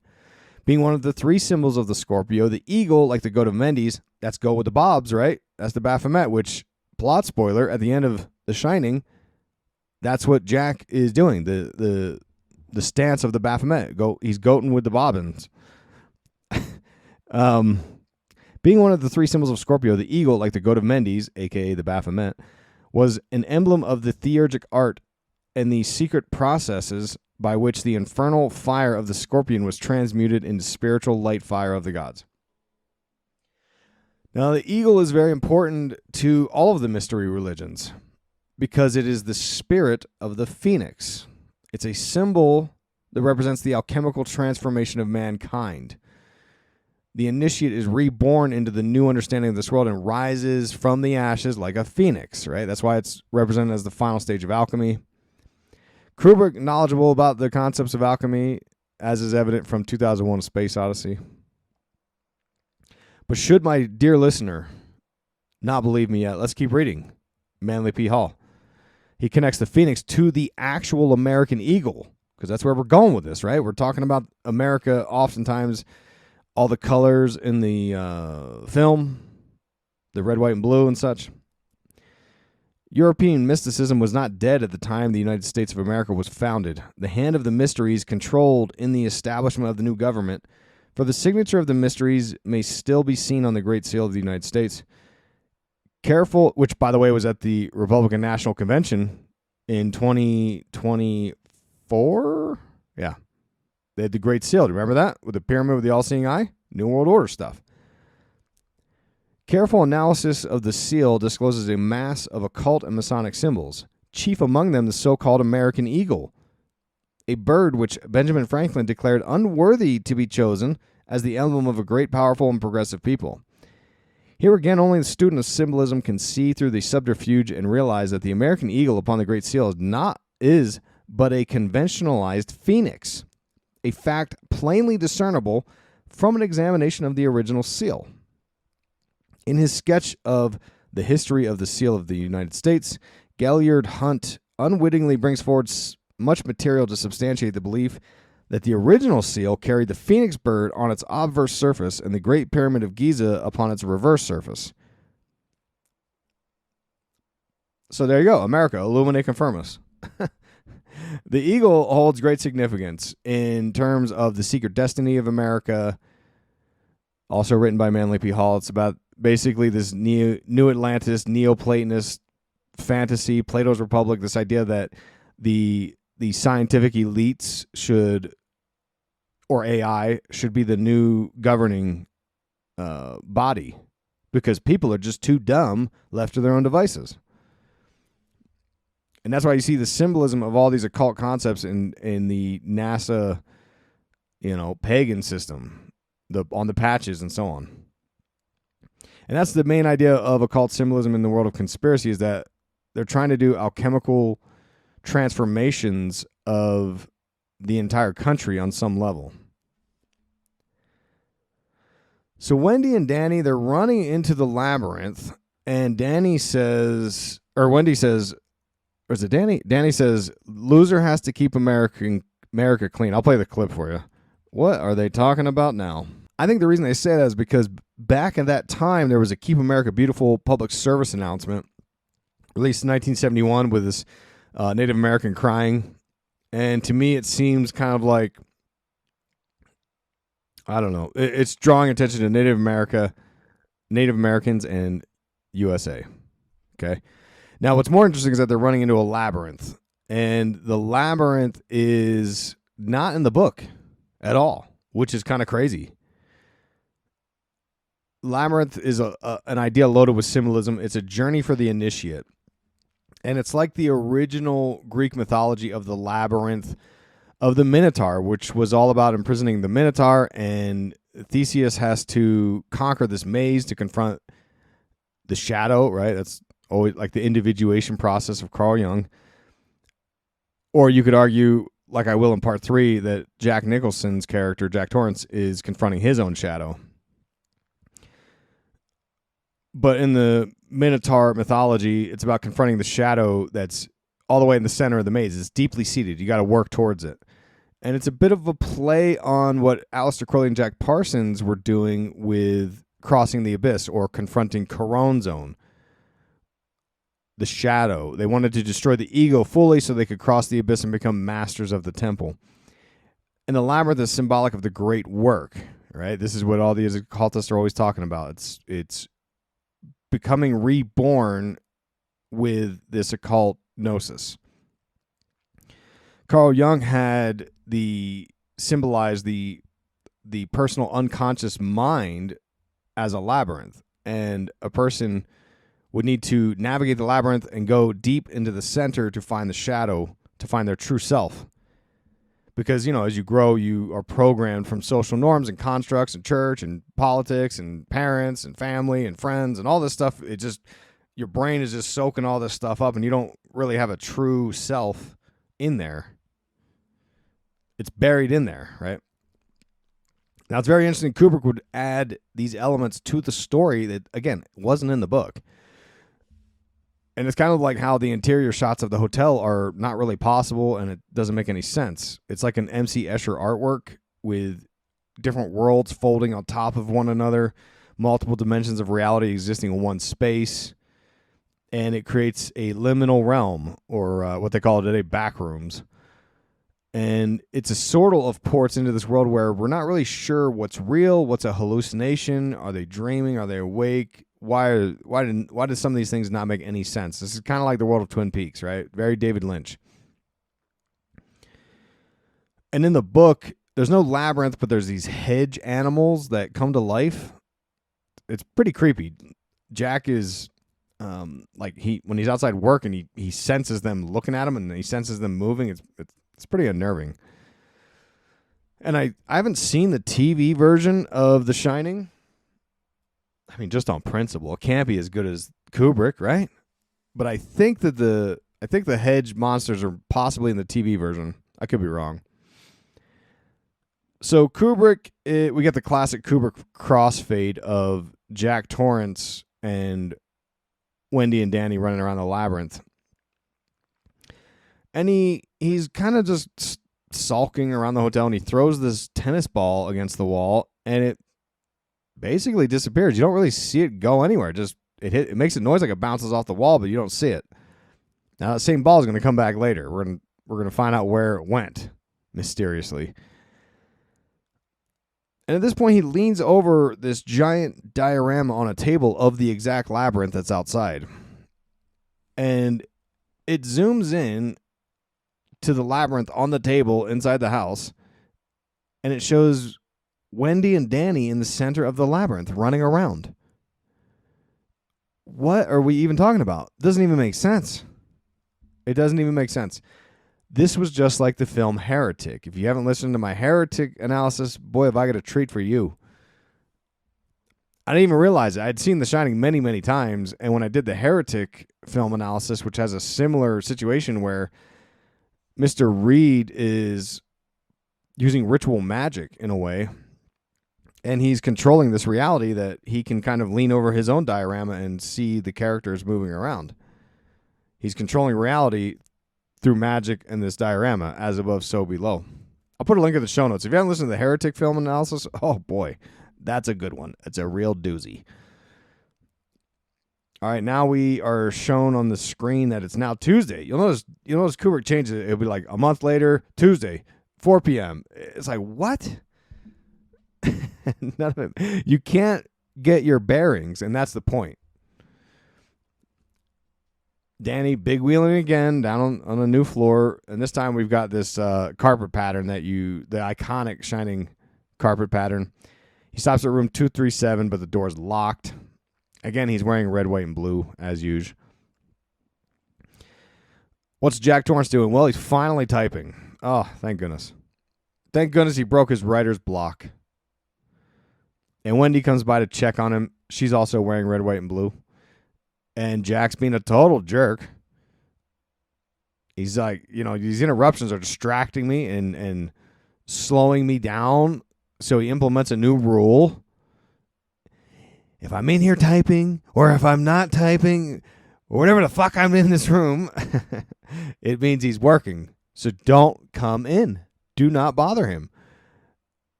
And then he drops the abusive line, why don't you start right now and get the fuck out of here? With the ultra villain mega Jack Nicholson eyebrow arch. Now you'll see echoes of this in Twin Peaks as well, because Leo Johnson, he also loved to make roles. He was also abusive to his wife, Shelley Johnson. He was big on telling her the rules, like she can only smoke a certain brand of cigarettes, and he shows her how to clean the floor and so on. Spirit or something? What's my man looking at? It's very clear. If you're watching the video version of the show, you can see the clip. Well, now it's Saturday. We skipped some days. Jack's typing, though, still working. Wendy's in the control room. She's trying to figure out the radio system. She gets it figured out. She calls KDK1, which is the Forest Service, from her radio, which is KDK12. We hear about the storm is the worst they've ever seen, naturally. Fun fact, there's an homage to The Shining in Breaking Bad where there's a police officer who uses the KDK12 call sign right before he catches an axe to the dome piece. Good one, Breaking Bad. That was a great show, too. Danny is big wheeling around, and he sees the Grady twins again. And they say, come and play with us, Danny, forever and ever and ever. Super creepy. And then he also has the vision, the shining vision of them butchered with the axe. He's still wearing red, white, and blue, in case you were wondering. He tells his invisible friend Tony, his alter ego, dissociated alter, that he's scared. And Tony says it's just like pictures in a book. It isn't real. And if you want more on that, in Kubrick's Code, my book, I talked about the photographer Diane Arbus, who Kubrick had studied, and she took photos of, a bunch of freaks. I think you freaky, and I like you a lot. So if you want more, check out Kubrick's Code. Monday. Now it's Monday. And it's time for what could be the creepiest scene in the whole film, in a way. Jack, he's bugging out, right? He's losing it. He calls Danny into the room to sit on his lap. And what makes it creepy is how Jack is behaving and how Danny is acting pretty associated. He's still wearing red, white, and blue, by the way. Danny asks if he's feeling all right. Jack says he's just tired and he's got too much to do to sleep. And it's kind of a long clip, so my folks with ADD, hang in there. It's going to be a minute. But let's check out this dialogue of these two talking, and I'll come back. So Danny asks Jack if he likes the hotel. And Jack says, I wish we could stay here forever and ever and ever, just like the Grady twins, right? Danny asks if he would hurt Mommy, because he sees in the future that with The Shining, and he thinks he's going to hurt her. Now it's Wednesday. And Danny's playing on that same carpet, the iconic Shining carpet, and a ball comes rolling in. And this is what I propose to be the same ball that Jack Torrance throws against the wall that disappears earlier. This hotel's weird. And he stands up. He's playing with these toys, and a ball comes rolling down to where he's playing.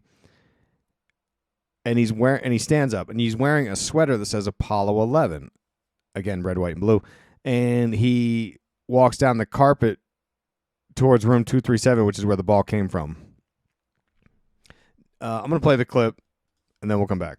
Listening to the free feed of Occult Symbolism and Pop Culture, which means you're missing out. Help the show out. Get rewarded with bonuses. Join any of my 3 supporter feeds. You'll get the ad-free experience, early access, and unlock hundreds of bonus episodes the free feed losers don't get to hear.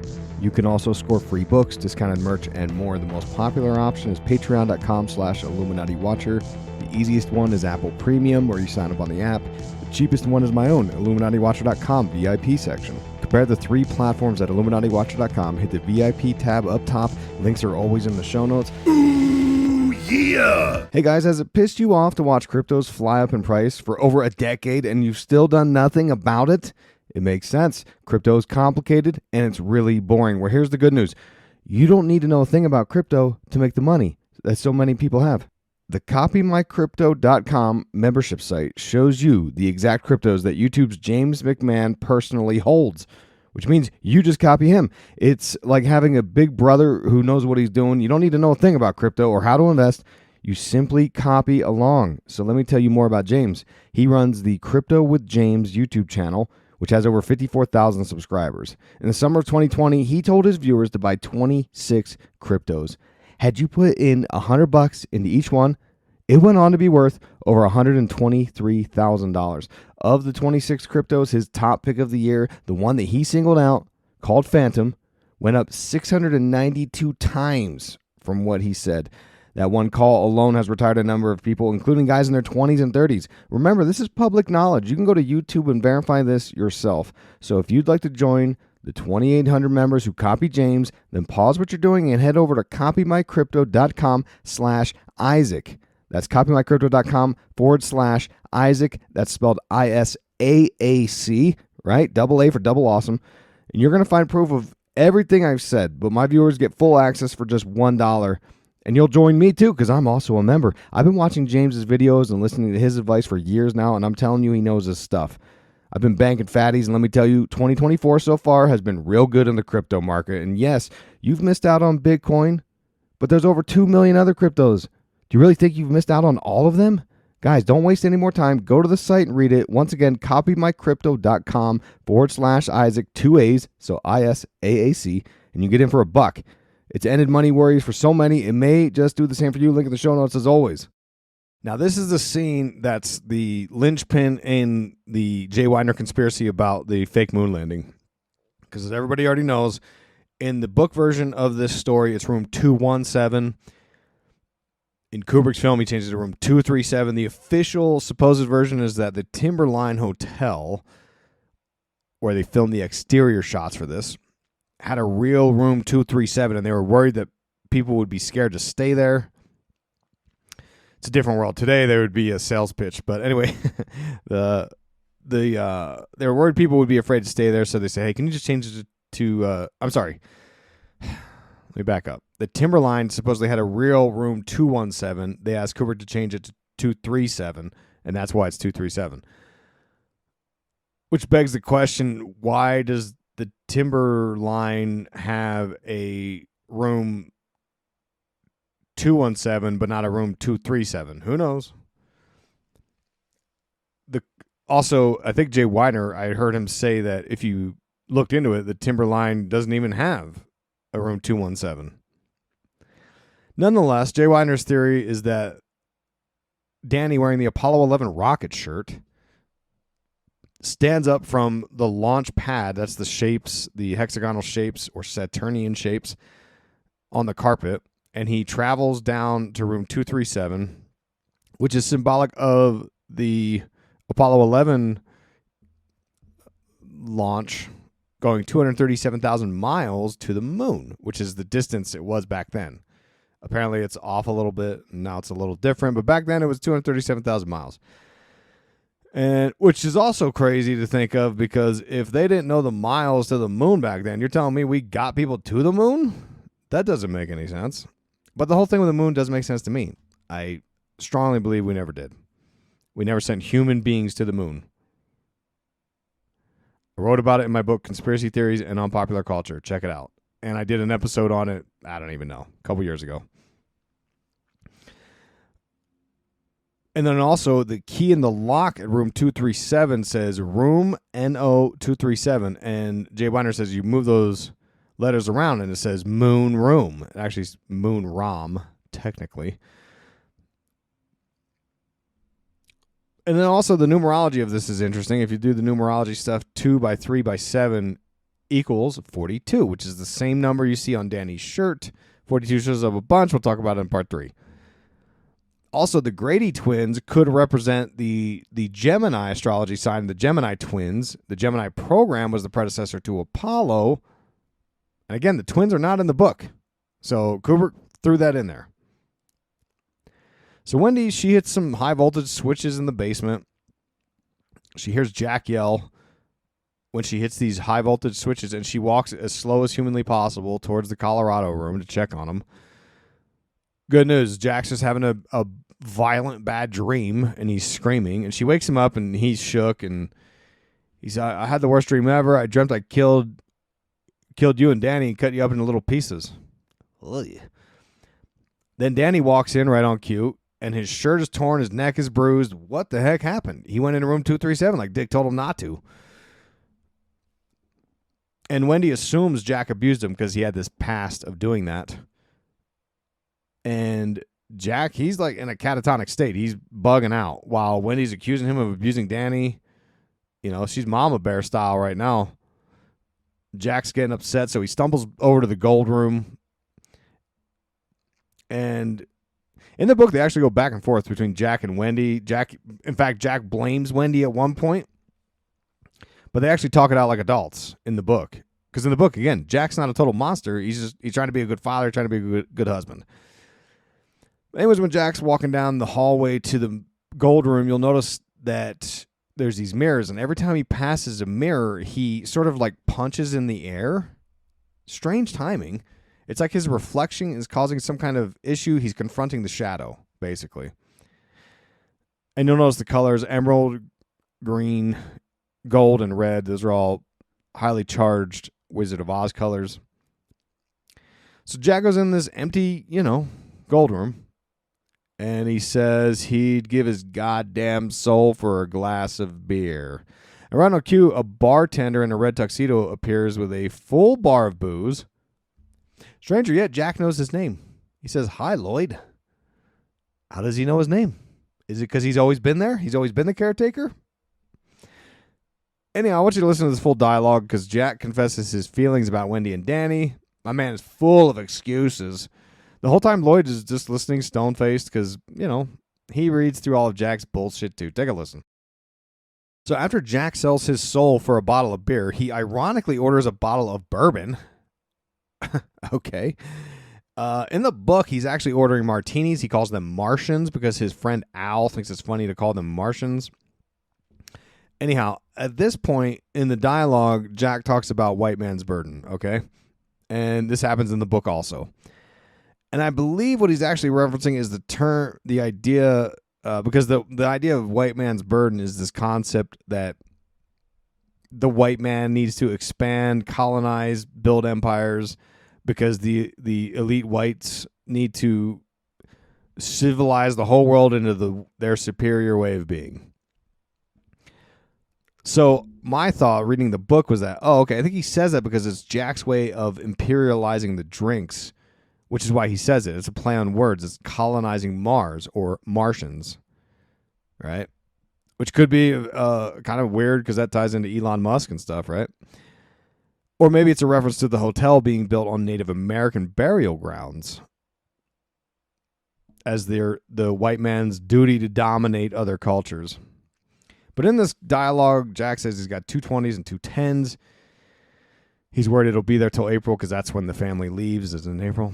And Jack, he claims that he's never laid a hand on Danny. He would never do anything. That goddamn bitch will never let him forget what happened because he accidentally hurt him years ago.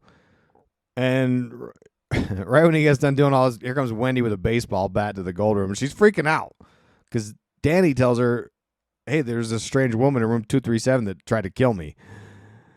Which you would think in a way Jack would be like, "Oh, good. Like, I'm not suspect number 1 anymore." But anyway. Then we cut to Dick Halloran. He's watching the news from Miami because he's worried about Danny and the Overlook. He sees this big storm coming into Colorado. And he has like this severe case of the shining. He kind of locks up. Same time, Danny is seizing up. The fuck?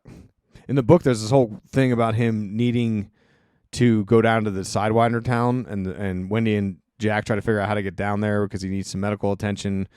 I think it's from getting stung by bees. Anyway. Kubrick made this way creepier, for what it's worth. So now Jack goes to investigate. He goes inside of room 237. You see the purple and green carpets. You see the gold and yellow bathroom, kind of like the gold room. And shit gets crazy. Take a listen. So Jack goes in there, and he sees a sexy woman in the bathtub. And she opens up the curtain for Jack to check her out. Now, the bathtub, of course, a very curious decision here to put in there for Kubrick. It's the Kabbalistic cleansing ritual called the mikvah. And we've talked about this countless times on the show. The passage of the moon goddess. You see a lot of celebrities dying in the bathtub. Whitney Houston and Bobby Christina being the most mysterious of all of them. And when you get into the realm of seeing how the music industry works with Diddy, you start thinking, well, maybe these people are into some weird stuff. Anyway, Jack sees this real hot chick nude, and he gets a big old creepy grin. The woman walked towards him, and turns out she's super into Jack. Jack's hot, right? So they start smooching down, and he looks in the mirror, and it's actually an old decaying woman. So Jack's out of there, right? Jack's all horned up from reading that Playgirl, I guess. Now, fun fact, this scene was actually inspired by David Lynch's Eraserhead. Because as you recall in part 1, we talked about how Kubrick screened Eraserhead for the cast and crew of The Shining to say, like, this is the vibe we're going for. Because in Eraserhead, Henry, he has this sort of strange infatuation with his neighbor in room 27. And again, the book doesn't have this scene, right? It has similar scenes, but not the same scene. It has Danny go into the room. He sees a spirit, and that's why his shirt gets ripped in the film. But in the book, Jack goes into the room. He gets the heebie-jeebies. He dips. And again, it's room 217. So it's quite different in the book as well. So Big Dick Halloran, he's like calling up Colorado. The phone lines are down. Okay, he starts tripping down a little bit. Meanwhile, back at the Overlook, Jack, he gets back to his hotel room. Completely unfazed, by the way. Let's make sure we get that out of the way. Completely unfazed that he was just trying to make love with a dead woman in the hotel that's completely empty.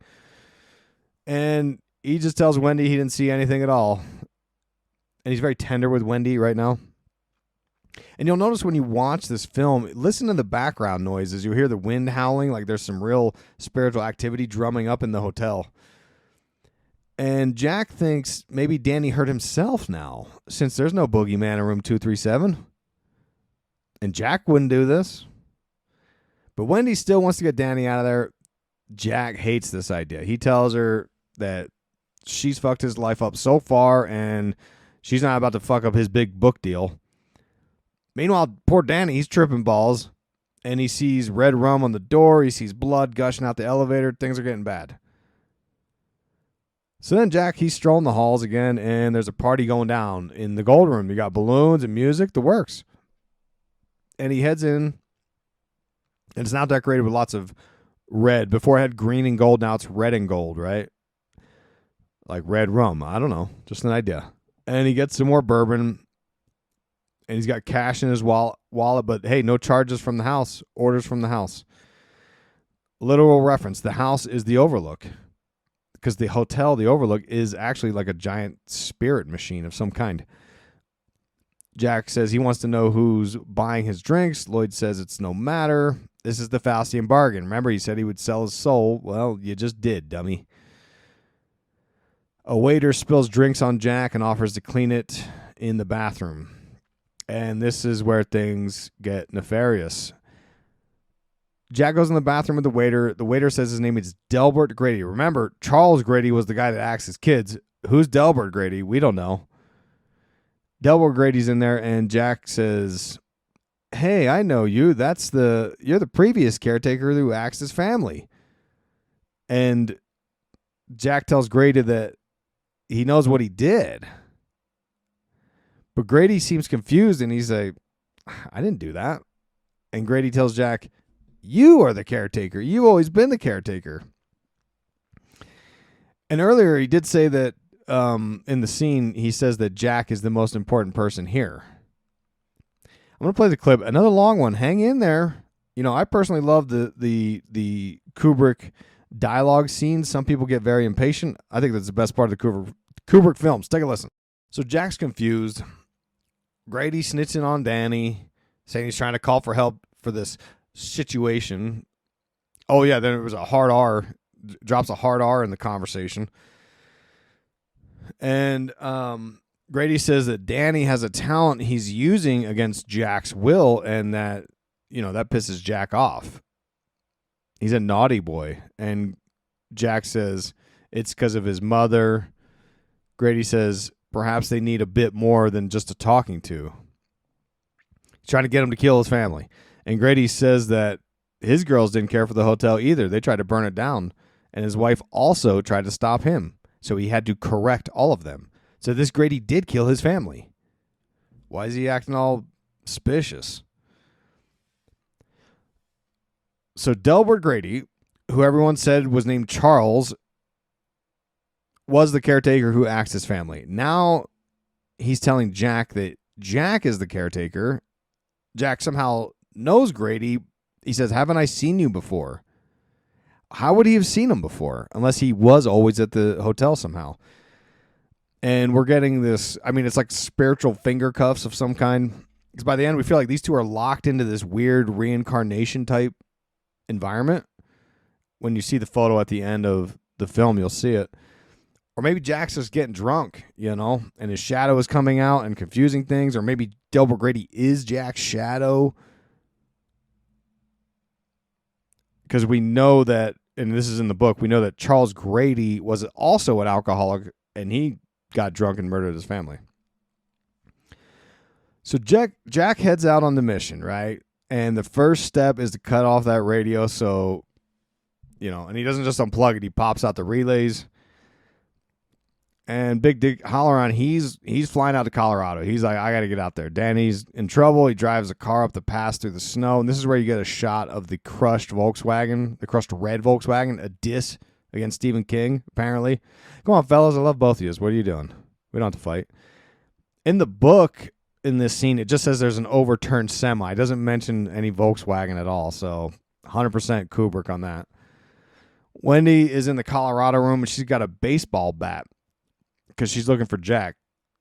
She wants the smoke. And she goes over to the typewriter to find his typing that he's been doing for all this time. It just says the same things over and over again. It just says, all work and no play makes Jack a dull boy. Stacks and stacks of pages. He's really lost his mind.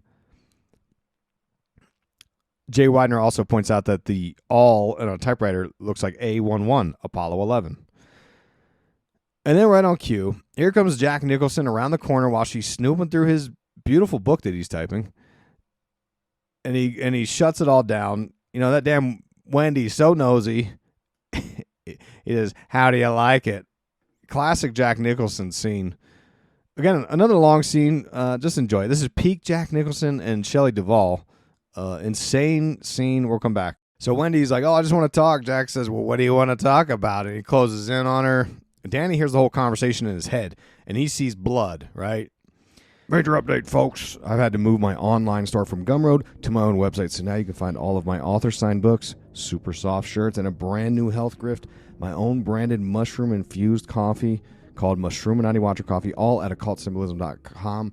I've written 9 books so far, working on a couple more right now, and you can pick them up, signed from my shaky, callus-laden CrossFit hands, and shipped to your door. There's also a couple of bundle deals you can take advantage of, like my Oops, All the Books bundle. And, of course, I've got those Super Soft Podcast logo shirts that say, these nerds are going to kill us on the back. Never been more appropriate than in our modern times.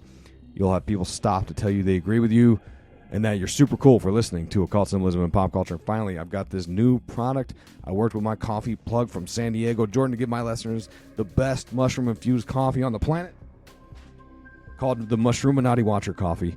It's a whole bean coffee with flavor notes of candied orange, sugar, and plum, but more importantly, it's infused with 6,000 milligrams of mushroom extract, reishi, chaga, mishima, lion's mane, turkey tail, shiitake, blaze, agargon, and oyster. It's one of the healthiest mushroom blends, and it becomes bioavailable when you infuse it into the coffee. I read this whole book on medicinal mushrooms by Christopher Hobbs. He goes through the countless studies that prove the effectiveness of supplementing a healthy lifestyle with mushrooms for physical and mental superiority.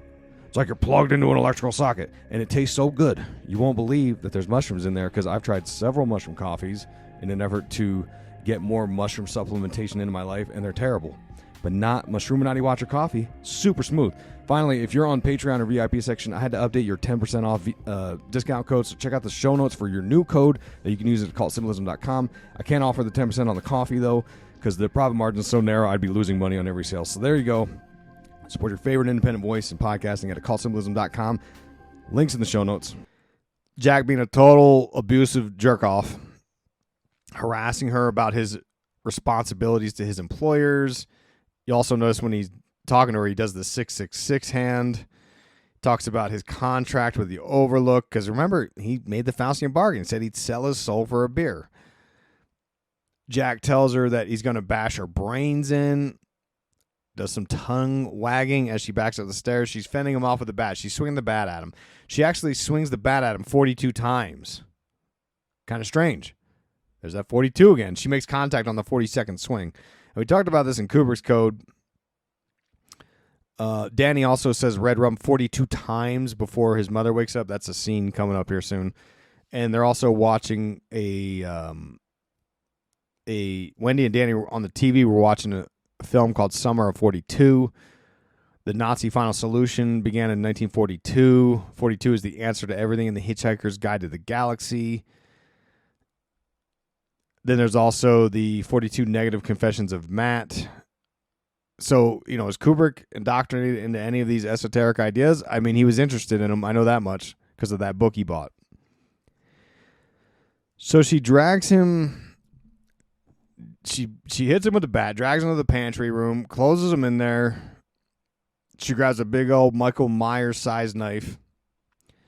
She locks him in this pantry room where he's got, Kool-Aid and Calumet. Tries to get her to open the door. Tries to manipulate her, saying he's hurt real bad and needs a doctor. Wendy's too smart for that. She's going to leave him in there, go take Danny down to the Sidewinder town, bring a doctor back with her. Jack says, you've got a big surprise coming to you. You're not going anywhere. Because he already disabled the snowcat and the radio. She heads out in the snow to check it out. Sure enough, he cut the distributor cap spark plug wires on the snowcat. Then Kubrick shows us that it's 4 p.m.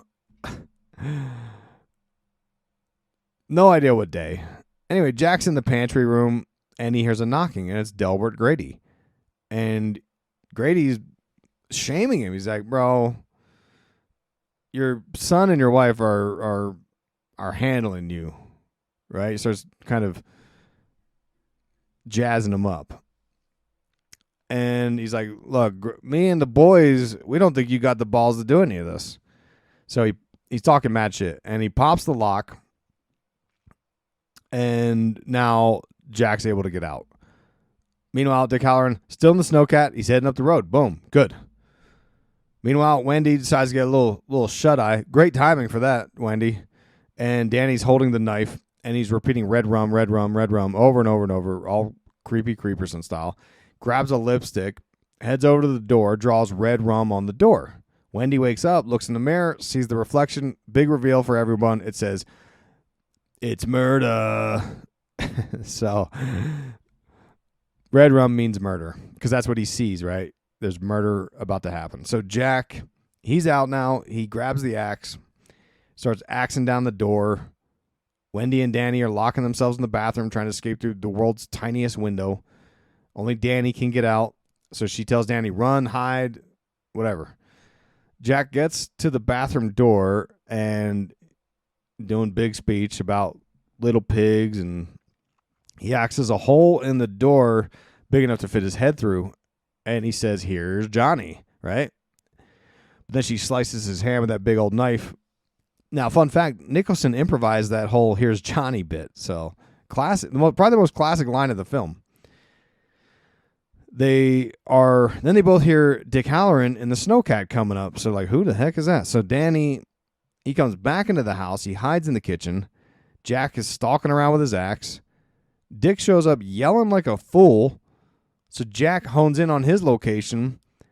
And Jack hits Dick with the axe in the chest, and this is in the same location of where he threw that ball earlier that disappeared. So it's almost like a blood sacrifice for the hotel, I think. In the book version, there's hedge animals that attack Dick on the snowmobile, and it's a part of I would criticize the section of the book, and Stephen King's book just goes on and on about Dick trying to get to the Overlook. It's like, bro, I get it. Way too long. Kubrick was totally right to condense that down. And furthermore, plot spoiler for the book, Dick doesn't even die in the book. In fact, he helps Danny and Wendy escape. So shit starts spiraling, right? And we see, Wendy's walking around and she sees all kinds of crazy stuff. She sees the elites, the man bear getting Hummer for the summer. Hummer for the summer. The classic scene in the bedroom where the guy in the bear costume is on his knees with a dude, an elite in a tuxedo. In the book, Stephen King says that it's a party guy who dresses in a dog costume because he's the gay lover for the wealthy owner of the hotel named Horace Derwent. Horace Derwent was throwing hella depraved parties, which made me think of Eyes Wide Shut, made me think of Epstein, made me think of Diddy, right? And towards the end of the book, you hear more about the dog man. Because in the book, it's a dog, a guy dressed up as a dog. In Kubrick's film, it's a guy dressed up in a bear costume. All right. So in the book, you hear more about the dog man. They call him Roger. I'm going to read you from the book. It says, Derwent upended the bottle of champagne and it fell in a foamy Niagara onto the upturned mask. Roger made frantic slurping sounds and everyone applauded again. Some of the women screamed with laughter. Isn't Harry a card? His partner asked him, pressing close again. Everyone says so. He's AC/DC, you know. That means he goes both ways. For you young people out there. Poor Roger's only DC. He spent a weekend with Harry in Cuba once, months ago. Now he follows Harry everywhere, wagging his little tail behind him, she giggled. The shy scent of lilies drifted up. But of course Harry never goes back for seconds, not on his DC side anyway. And Roger is just wild. Harry told him if he came to the masked ball as a doggy, a cute little doggy, he might reconsider. And Roger is such a silly that he did. And it goes on, Horace Derwent is publicly humiliating Roger for laughs. He's abusing him. And everyone's laughing at him. Traumatizing him MKUltra style. So in the movie, we saw Danny with the giant teddy bear at his apartment in Boulder. And he's hiding from Jack. But I think the stuffed teddy bear is a reference to pedo abuse, abusive children, the elites that roll like Epstein. I think it's all tied in there, especially given the ending of Eyes Wide Shut. We're going to discuss all this in part 3. And also, you go back to Nicholson's friendship with Polanski. Obviously, Polanski assaulted a 13-year-old girl. And Jack Nicholson said this about Polanski. He said, Roman has never been one to let anything limit what he does. He's a genius. That's what he said in response to the critiques about his friendship with Polanski and his raping of a 13-year-old. So Danny's outside, and, he escapes the kitchen. He runs into the labyrinth to hide from Jack. Outsmarts him, though. He covers up his tracks, goes backwards through the snow. And now Wendy's getting all these weird visuals. She sees Grady with his head blown up. She sees Dick Halloran butchered. She sees the elevators with the blood flood. There's a scene where she sees a bunch of skeletons everywhere. And in the book, she has all these same visions of these partygoers, but she also hears Glenn Miller Band playing, which was interesting because that's also in Twin Peaks when Sarah Palmer wants Leland to hurry up because they're going to miss Glenn Miller Night, season 2, episode 8. If you like Twin Peaks, have I got a deal for you? 55 episodes, the Twin Peaks Great Lodge on my Patreon, patreon.com/Illuminati Watcher. So Wendy goes outside. She finds Danny. They get into Dick's snowcat and head out while Jack is still traipsing around the labyrinth looking for Danny. He gets a little sleepies. Takes a little break, and whoopsie, ends up frozen. Wakes up dead the next morning. So that's how it ends. Jack basically dies trying to confront his shadow in the labyrinth. All right? His dark side wins. Now he's dead. There's danger in crossing the abyss, Aleister Crowley says. You must destroy the ego fully. So then we get the denouement. And the camera zooms in on photos on the wall, and you see Jack Torrance in the front of this crowd of partygoers, and it says it's July 4th, 1921. What? Now, officially, Kubrick told Michael Cement back when the film was released that it suggested there was a reincarnation of Jack, which makes sense, right? Because Grady told him he's been the caretaker before. Jack apparently keeps getting reincarnated and keeps on murdering, I guess, failing to confront his shadow or integrate it. Which means Charles Grady is also reincarnating in the hotel as well. They're both trapped forever in this portal, just like the Red Room in Twin Peaks. Oh, my God. Also in the book, Jack goes to room 217, and in the bathtub, he sees not a sexy woman, but George Hatfield, the boy that him and Al hit when they were drunk driving. And they described George Hatfield being dead with silver eyes, just like you see the dead people in the Red Room of Twin Peaks with silver eyes. Now, what's curious about this final shot of the movie is that Jack is standing with one arm pointing up and one pointing down. This is the Baphomet. This is the goat with the bobs. The as above, so below is symbolized by one arm pointing up, one arm pointing down. And this was just like when Jack was standing over the labyrinth looking down on Wendy and Danny. That's a bit more of as above, so below. He is the master magician. Fun fact, this photo was actually real. Obviously not with Jack Nicholson's face on it. And it was only recently revealed that the original photo was from a 1921's Valentine's Day ball in London at the Royal Palace Hotel in Kensington, and Kubrick had it airbrushed to show Jack's face over that of Santos Cassani, a ballroom dance instructor. So there you go. The film is complete, but we're not done yet. We're not done yet because I'm coming back, and I'm hopeful I can get it all done in one part. Hopefully part 3 will be the last part of this. It might be a long one, but we're going to do an in conclusion. And we're going to discuss about all the things that you found in this movie. You and I, together, as one. We're going to talk about the Stephen King drama. We're going to talk about America. We're talking about Eyes Wide Shut, the elites, accessing hidden realms, occult symbolism, portals. What else do I got on here? Saturn. Oh, I got some good stuff on Saturn. You're not gonna believe it. You gotta come. The Saturn stuff is worth the price of admission. Wait till we come back for that. That one's gonna blow your mind. MKULTRA. What else do I got on my notes? I got lots of stuff. Jack's Shadow, and then the big one: blood sacrifices to the gods, the bloodthirsty gods. I'm gonna definitely illuminate, confirm this story, so you do not want to miss it. So stay subscribed to this show, because I'm coming back in the next episode. It's gonna be part 3, where we're gonna wrap it all up, make sense out of everything you've seen today.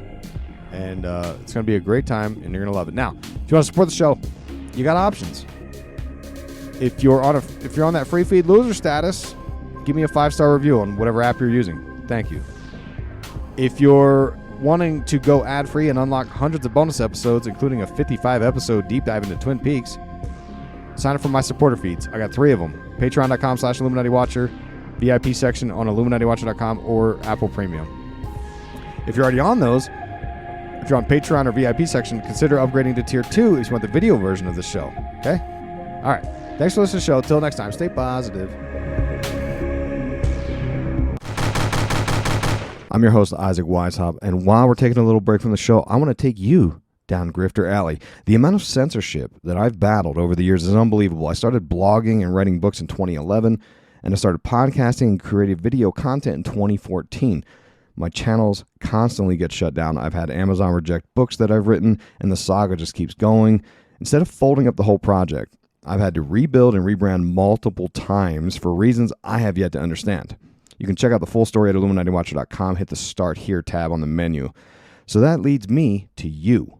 I need you to support the show because the power controllers apparently have a problem with us. The best way to do that is by becoming a member on one of my supporter feeds, where you'll get ad-free versions of the show, early access, and hundreds of monthly bonus episodes that the free feed losers will never get to hear.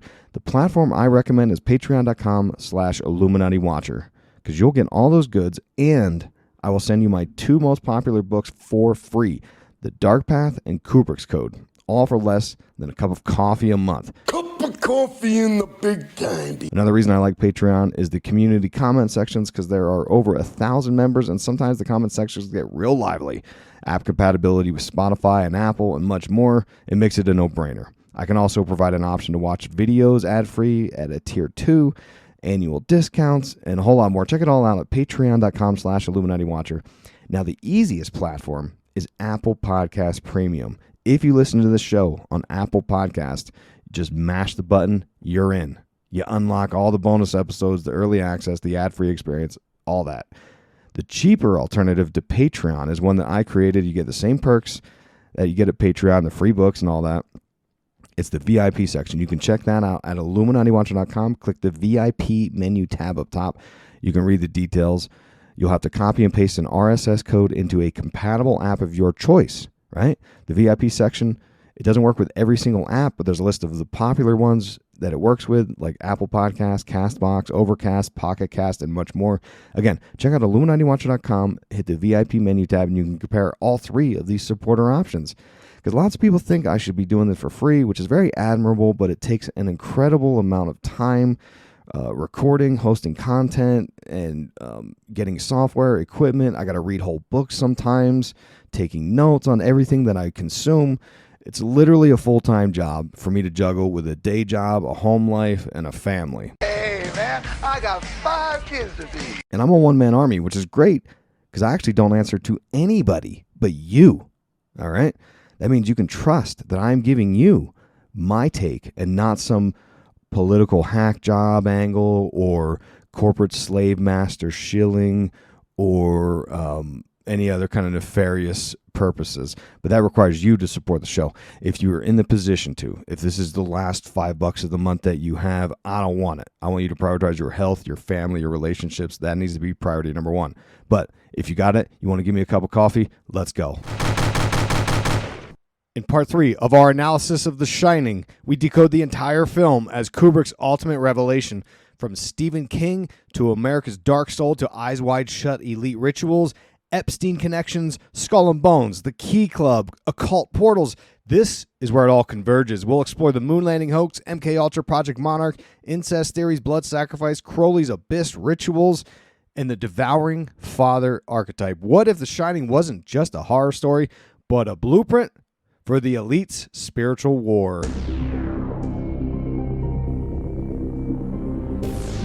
You're listening to Occult Symbolism and Pop Culture, the world's greatest occult symbolism podcast, and we have been unpacking The Shining. And this is the third and final part.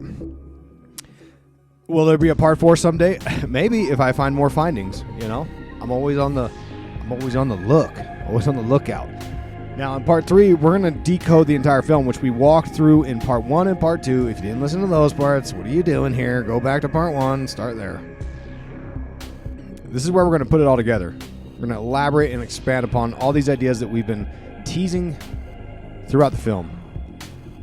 We're going to talk about Stephen King, America, Illuminati Bloodlines, Eyes Wide Shut elite parties, Epstein connections, Skull and Bones, Key Club, occult symbolism portals, cut-up method, labyrinths, MKUltra, Nazis, NASA, the fake moon landing, Project Monarch, a pedo incest theory, Jack's shadow from Carl Jung, blood sacrifices to the gods, the Kabbalistic meaning of God, the Devouring Father theory, the Crowley's rituals, and the blood needed to cross the abyss. There's so much to unpack. We got to get right into it. What was this film all about? We're going to start light, and we're going to get heavier as we go. Stick with me, because by the end, you're going to say, holy crap, Isaac, there was so much going on in that film. I'm going to have to rewatch it. Yes, that's what we do. That's what we do. The lightest and most obvious, there's some kind of beef between Kubrick and Stephen King, right? There's some drama there. You saw it throughout the film. You had the red Volkswagen Bug from the novel getting destroyed. Wendy's hair in the book is golden. In the movie, it couldn't be any further from it. It's like solid black. We're not even in the same hotel. We're at the Timberline Lodge for the exterior shots instead of the Stanley Hotel. Room 237 was a replacement for room 217. Jay Widener, the great, the OG, he said that there is no room 217 at the Timberline. So that whole story about the Timberline saying, hey, Stanley Kubrick, don't you make a big scary story about one of our rooms, people aren't going to want to stay there. Apparently it's not true. Dick Halloran takes 2 different roles in this story. In the book, he saves Wendy and Danny. In the movie, he's just axe fodder for Jack Torrance. And Stephen King obviously hated this whole movie. He remade the whole thing for a TV series. And of course it wasn't as good as Kubrick. Of course it wasn't. I don't know what he was thinking. And I like Stephen King. You know, no shade to Stephen King.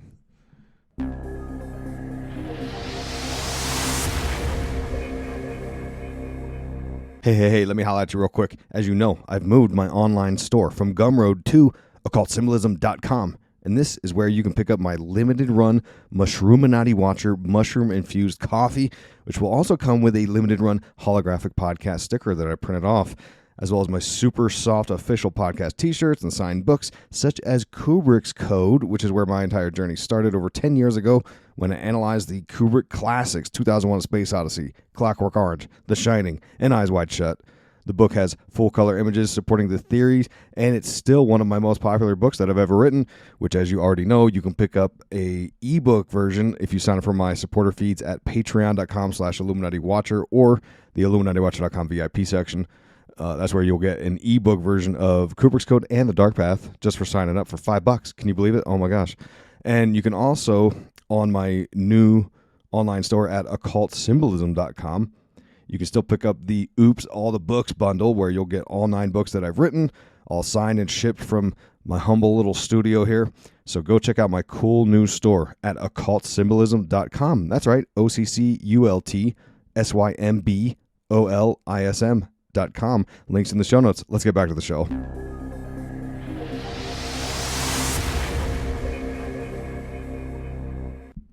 But if I got to pick one, I'm taking Kubrick. Now, I don't know. I shouldn't even say that. I really enjoy Stephen King's books, you know. The Stand. I heard they're remaking The Stand again. That's great. I like The Stand and It and Misery and Salem's Lot. Oh, boy. I don't know if I could pick. I can't pick between Stephen King and Kubrick. Next topic and theme of The Shining, though. We're sticking with The Shining. America. All right. As you recall, throughout the film, we saw the outfits being worn by our characters, red, white, and blue, almost every scene. U.S. flags everywhere. In the dispatch offices at K2, K12. The game room where Danny was playing and he saw the Grady twins. Stuart Ullman's office loaded down with propaganda, eagles and flags, and he looked like JFK. Then you've, of course, got the fake moon landing, right? That whole theory. A theory presented by Jay Weidner in the Kubrick's Odyssey series with, of course, you already know the story. The allegation is that Kubrick was hired basically by NASA, possibly the Operation Paperclip Nazis even, America, possibly through contacts with JFK as is described in, what's his name? We talked about his book, The Minotaur, by Recluse. But anyways, the idea is that Kubrick allegedly filmed a fake moon landing. This 1969 Apollo 11 moon landing that we all saw on the TV, fake news. And you already know I think the whole moon landing is fake. In fact, I'm going to put a link in the show notes for you guys. Fake moon landing link. Because I did a whole show about this. It's one of the only theories I kind of stand on business about. That, and I don't think the Trump assassination attempt was real. I think that was staged firmly. Just as fake as the moon landing, I think. Now, the question is, was Kubrick paid to do this as a psyop? I believe it could be. I have no proof. I don't know if Kubrick was involved. I do think the Apollo moon landing was a psyop, because why wouldn't it be, right? Here in America, we're spoon-fed propaganda about how terrible communism is and how great capitalism is, and the American empire must exist in every country around the world. So why wouldn't they do that to us, right? They've taken out communist leaders in other countries. And look, I love America. I think this is a great country, you know? I'm just saying, we get lied to sometimes. Facts, right? Kubrick left America in 1965. This is before 2001: A Space Odyssey. This is before the moon landing. He left and he never returned, not one time. And 3 years later, he drops 2001. A year after that, Apollo 11 happened. And the theory is that he confessed to all of this in The Shining in 1980. The evidence includes Danny's sweater, which literally shows the Apollo 11 rocket. What do you call it? Shuttle? Space shuttle? The carpet, which looked like the landing pad at Cape Canaveral. Room 237 being a reference to 237,000 miles from the Earth to the moon. And the keychain that said room number, which Jay Weidner interprets as, if you rearrange the letters, as moon room. And the distance to the moon, this is one of controversy. From what I understand, from the nerds. They say that the moon is a satellite of the Earth on an elliptical orbit, which means the distance from the Earth to the moon varies from as close as 225,000 miles to as far as 252,000 miles. So 237 is dang near in the middle. It's dang near the average of those two. I mean, we're off by about 1,000, to be fair. But the point remains is that Jay Weidner's got a pretty solid theory with the fake moon landing deal. There's a video of Kubrick allegedly confessing to it.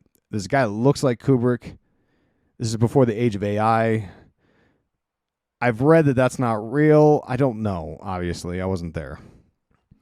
I think Vivian Kubrick, his daughter, has publicly denounced this theory, said it was impossible. She was with Kubrick all those years, and hey. But it all points to one idea, one theory that is something we all can believe in. The elites control us, and they control us through magic, through the illusion and entertainment. Stuart Almond tells Jack and Wendy only the finest people go to the Overlook. And that's the elites. And to back that up in the book, it spells it out. It says it's bloodlines like the Rockefellers, the Astors, and the DuPonts. These are the Illuminati bloodlines. As we discussed in part, I think, 1. Then we have the ladder symbolism referring to the Freemasons. Then we have the Native American idea, how the Overlook was built on Indian burial grounds. And then these references to keeping America clean, as well as the Calumet baking powder, which shows the Native American on it. And recall that the book goes into detail on the bear man who's given the Hummer for the summer, right? The dog man. And he is revealed to be a sex slave for the owner of the Overlook, Horace Derwent. And Horace Derwent used to throw these depraved parties, which were very similar to what you hear about Epstein and Diddy, blackmail type stuff operations, which is where we connect into a deeper version of this a hot take on this elite theory, right? And this is where we get into the ideas of Eyes Wide Shut, the elites, and how to access hidden realms. Because in the book version, the details given to us are about the owner of the Overlook, Horace Derwent. And when you read the book, you find out that Jack Torrance, while he's at the Overlook, he goes into the basement and he finds these scrapbooks. And the scrapbooks relay the history of who owned the hotel and what they did. There was a party on August 29th, 1945 that said it had unmasking and dancing at midnight. Unmasking, by default, means they were wearing masks. This was a masked ball, just like Kubrick would show us in Eyes Wide Shut. He was very intrigued by this whole idea because he probably attended a party or heard of elites attending parties just like this. And then towards the end of the book, there's these constant references of Jack hearing the voices of Horace yelling, unmask, unmask, because at midnight they were supposed to pull their mask off. Again, a reference you can find in Eyes Wide Shut. Because as you know, the history, Stanley Kubrick met his wife at a masked ball. That's right. And in Eyes Wide Shut, Red Cloak instructs Tommy Salami, Dr. Harford, to remove his mask. It's the only protection he has of this anonymity in this party of elites, the finest people that Stuart Almond talks to Jack and Wendy about. And we know Eyes Wide Shut is about the Illuminati because at the end, Ziegler gives Dr. Harford a final warning about who he's messing with, right? Furthermore, if you followed my 6-part series on Eyes Wide Shut, you know I dedicated an entire episode to the Edgar Allan Poe story, The Mask of Red Death. Now, The Mask of Red Death was also very important to Stanley Kubrick and Stephen King. I'm going to read you from The Shining, the novel. Dinner at 8, unmasking at midnight. He could almost see them in the dining room, the richest men in America and their women. Another, Illuminati confirmed. Make no mistake about it. He's talking about the elites. Tuxedos and glimmering starched shirts, evening gowns, the band playing, gleaming high-heeled pumps, the clink of glasses, the jocund pop of champagne corks. The war was over, or almost over. The future lay ahead, clean and shining. America was the colossus of the world, and at last she knew it and accepted it. And later at midnight, Derwent himself crying, "Unmask, unmask!" The mask coming off, and the Red Death held sway over all. He frowned. What left field had that come out of? That was Poe, the great American hack. And surely the Overlook, the shining, glowing Overlook on the invitation he held in his hands, was the furthest cry from Edgar Allan Poe imaginable. So you can see that that story was important to Stephen King. And what's interesting is that Stephen King talks about the owner of the Overlook having all these connections to the military-industrial complex, various businesses involved with bootlegging, prostitution, and gambling. Prostitution, of course, important here. Diddy Epstein. He also owned Top Mark Studios, which was a Hollywood film studio. What do you know? And he put a man named Henry Finkel in charge of it. Henry is described as a raging sex maniac in the book. And coincidentally, he also talks about a child star that died prematurely for Top Mark Studios. Take a listen to this. Probably Derwent's most famous investment was the purchase of the foundering Top Mark. I think there's a misprint in this. I read this on Kindle and I copied and pasted it. I think it means floundering. Did I just find a mistake? Okay, probably Derwent's most famous investment was the purchase of the floundering Top Mark Studios, which had not had a hit since their child star, little Marjorie Morris, had died of a heroin overdose in 1934. She was 14. Little Marjorie, who had specialized in sweet 7-year-olds who saved marriages and the lives of dogs unjustly accused of killing chickens, had been given the biggest Hollywood funeral in history by Top Mark. The official story was that little Marjorie had contracted a wasting disease while entertaining at a New York orphanage. Some cynics suggested the studio had laid out all that long green because it knew it was burying itself. And you know that there's possibilities that this was part of the Hollywood system because we know the story of Drew Barrymore, who was hooked up to drugs and going to parties when she was a child in Hollywood. And Horace Derwent, who was behind all of these various nefarious business operations, was described as the world's richest man and the friends of royalty. Take a listen to this. It says, the war had made him rich and he was still rich. Living in Chicago, seldom seen except for Derwent Enterprises board meetings, which he ran with an iron hand. It was rumored that he owned United Airlines Las Vegas, where he was known to have controlling interest in 4 hotel casinos and some involvement in at least 6 others, Los Angeles, and the USA itself. Reputed to be a friend of royalty, presidents, and the underworld kingpins, it was supposed by many that he was the richest man in the world. Make no mistake about it, we're talking about the elites. We're talking about Elon Musk and Epstein and all these folks. Horace Derwent would sell the Overlook in 1961. It became a writing school with a bunch of alcoholics, apparently, which was ironic since Jack is a writing alcoholic at the Overlook. It says that in 1961, 4 writers, 2 of them Pulitzer Prize winners, had leased the Overlook and reopened it as a writer's school that had lasted 1 year. One of the students had gotten drunk in his 3rd floor room, crashed out the window, fell to his death. The paper hinted it might have been suicide. Also, in the story, Jack reads all this stuff, and he decides he's going to write a book about the Overlook and its history, and he even calls Stuart Allman to tell him, like, hey, I'm going to write a book about all this. And Stuart starts tripping hard, right? But here's where it gets real interesting. After the writing school, it gets bought by some Vegas mobster types, and they call it the Key Club. says Robert Leffing, spokesman for a group of investors going under the name of High Country Investments, announced in Vegas that High Country has negotiated a deal for the famous Overlook, a resort located high in the Rockies. Leffing declined to mention the names of specific investors, but said the hotel would be turned into an executive key club. He said the group he represents hopes to sell memberships to high echelon executives in American and foreign companies.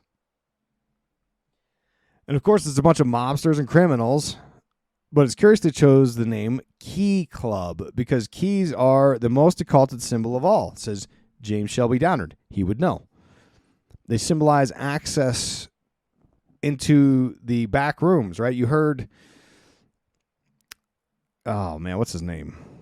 Comedian Kevin Hart talked about how in Hollywood there's like a room within the room. He says you think you're in the room and then there's a little door and there's another room within the room, right? Well, the key is the symbol of accessing that inner chamber of knowledge.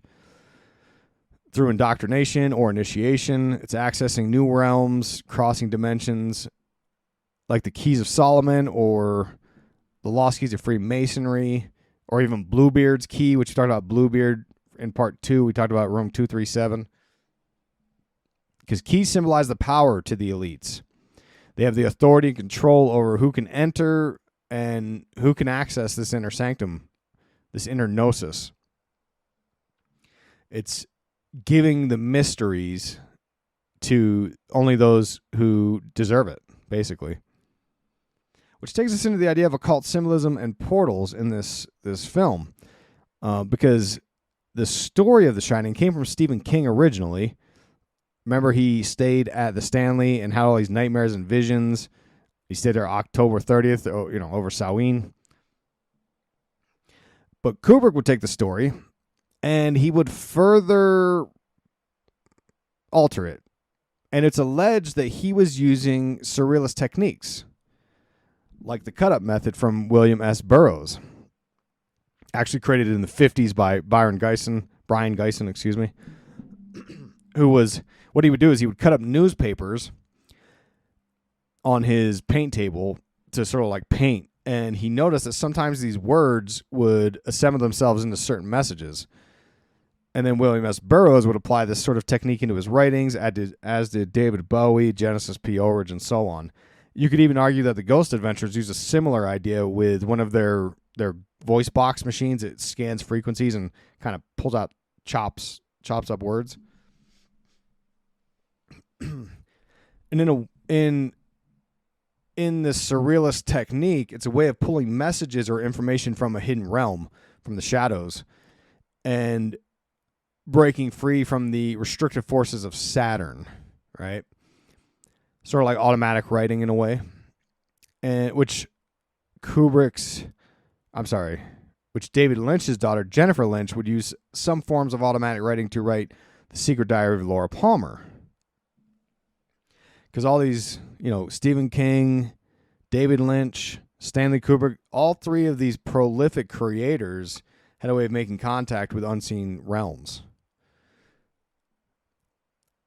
But the cut-up method would provide a way of a sort of mini time travel effect because it disrupts this linear process of time and jumbles up the words within it. And Burroughs would put this into stories when scenes would jump between the future, the past, and the present.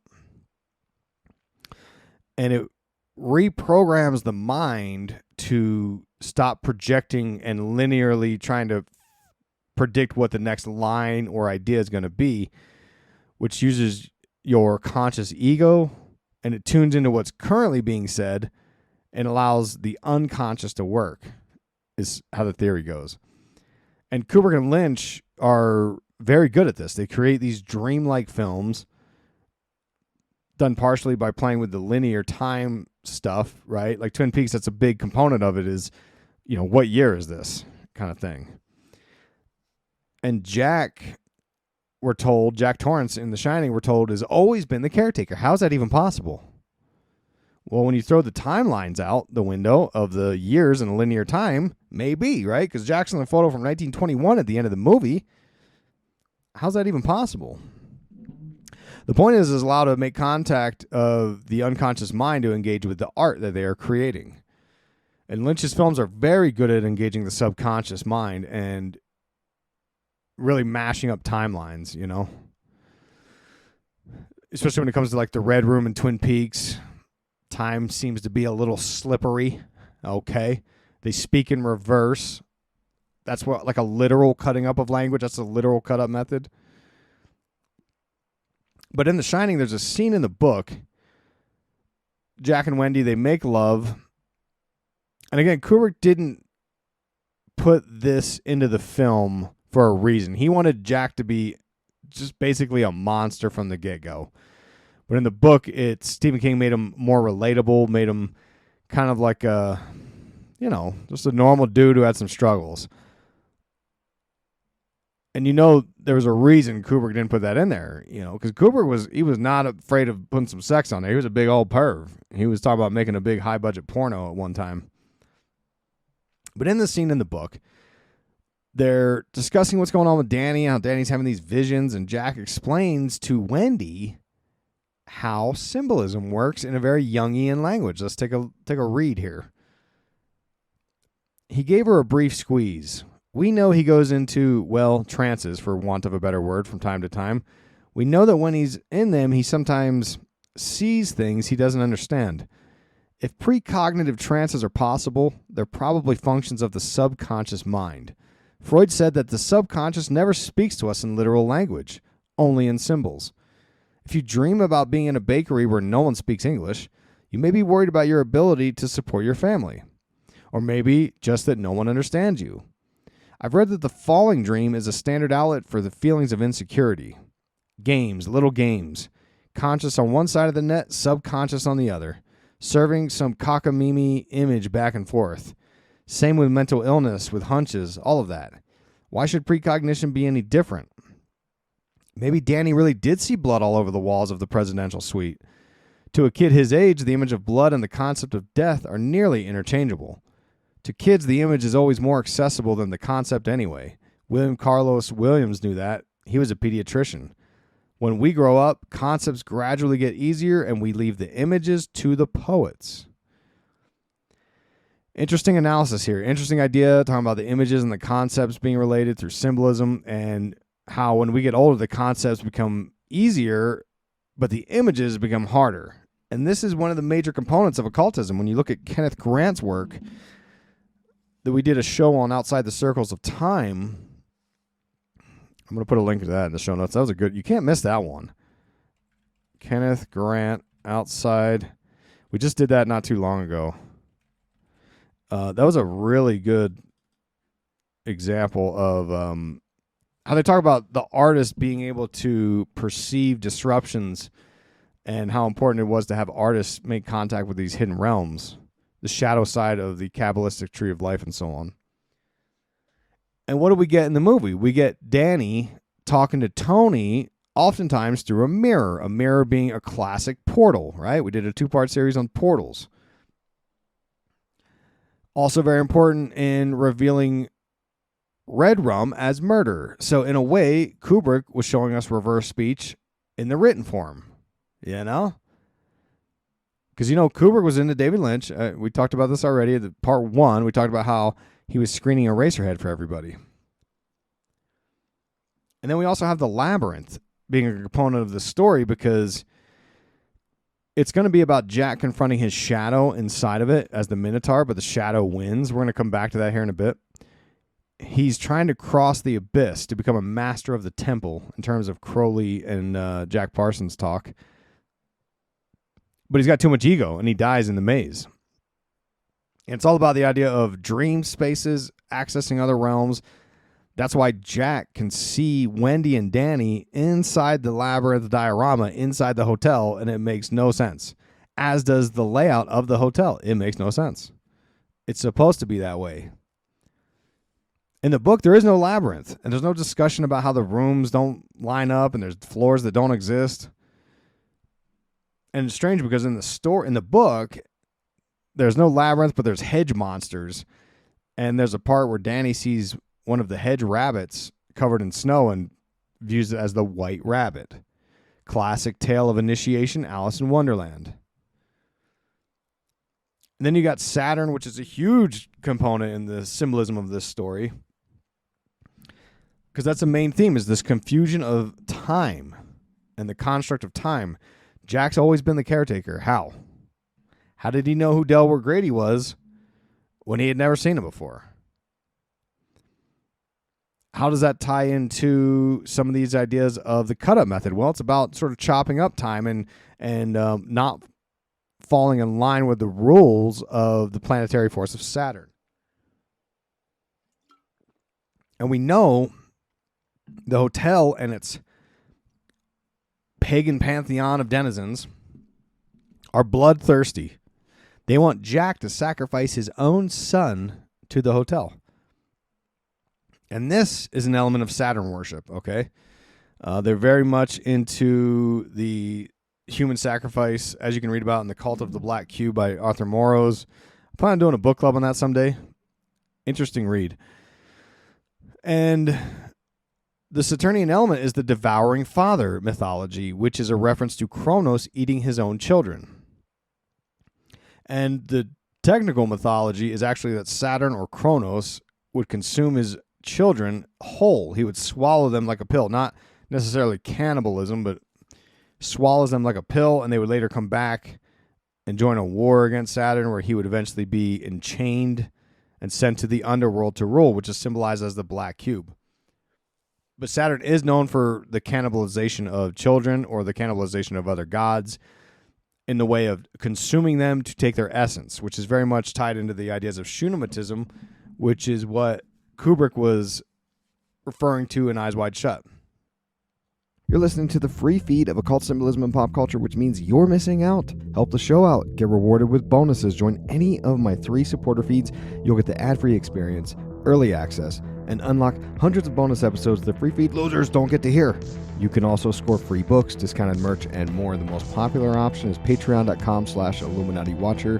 The easiest one is Apple Premium, where you sign up on the app. The cheapest one is my own, IlluminatiWatcher.com VIP section. Compare the 3 platforms at IlluminatiWatcher.com. Hit the VIP tab up top. Links are always in the show notes. Ooh, yeah! Hey guys, has it pissed you off to watch cryptos fly up in price for over a decade and you've still done nothing about it? It makes sense. Crypto is complicated and it's really boring. Well, here's the good news.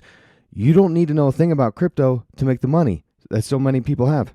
The CopyMyCrypto.com membership site shows you the exact cryptos that YouTube's James McMahon personally holds, which means you just copy him. It's like having a big brother who knows what he's doing. You don't need to know a thing about crypto or how to invest. You simply copy along. So let me tell you more about James.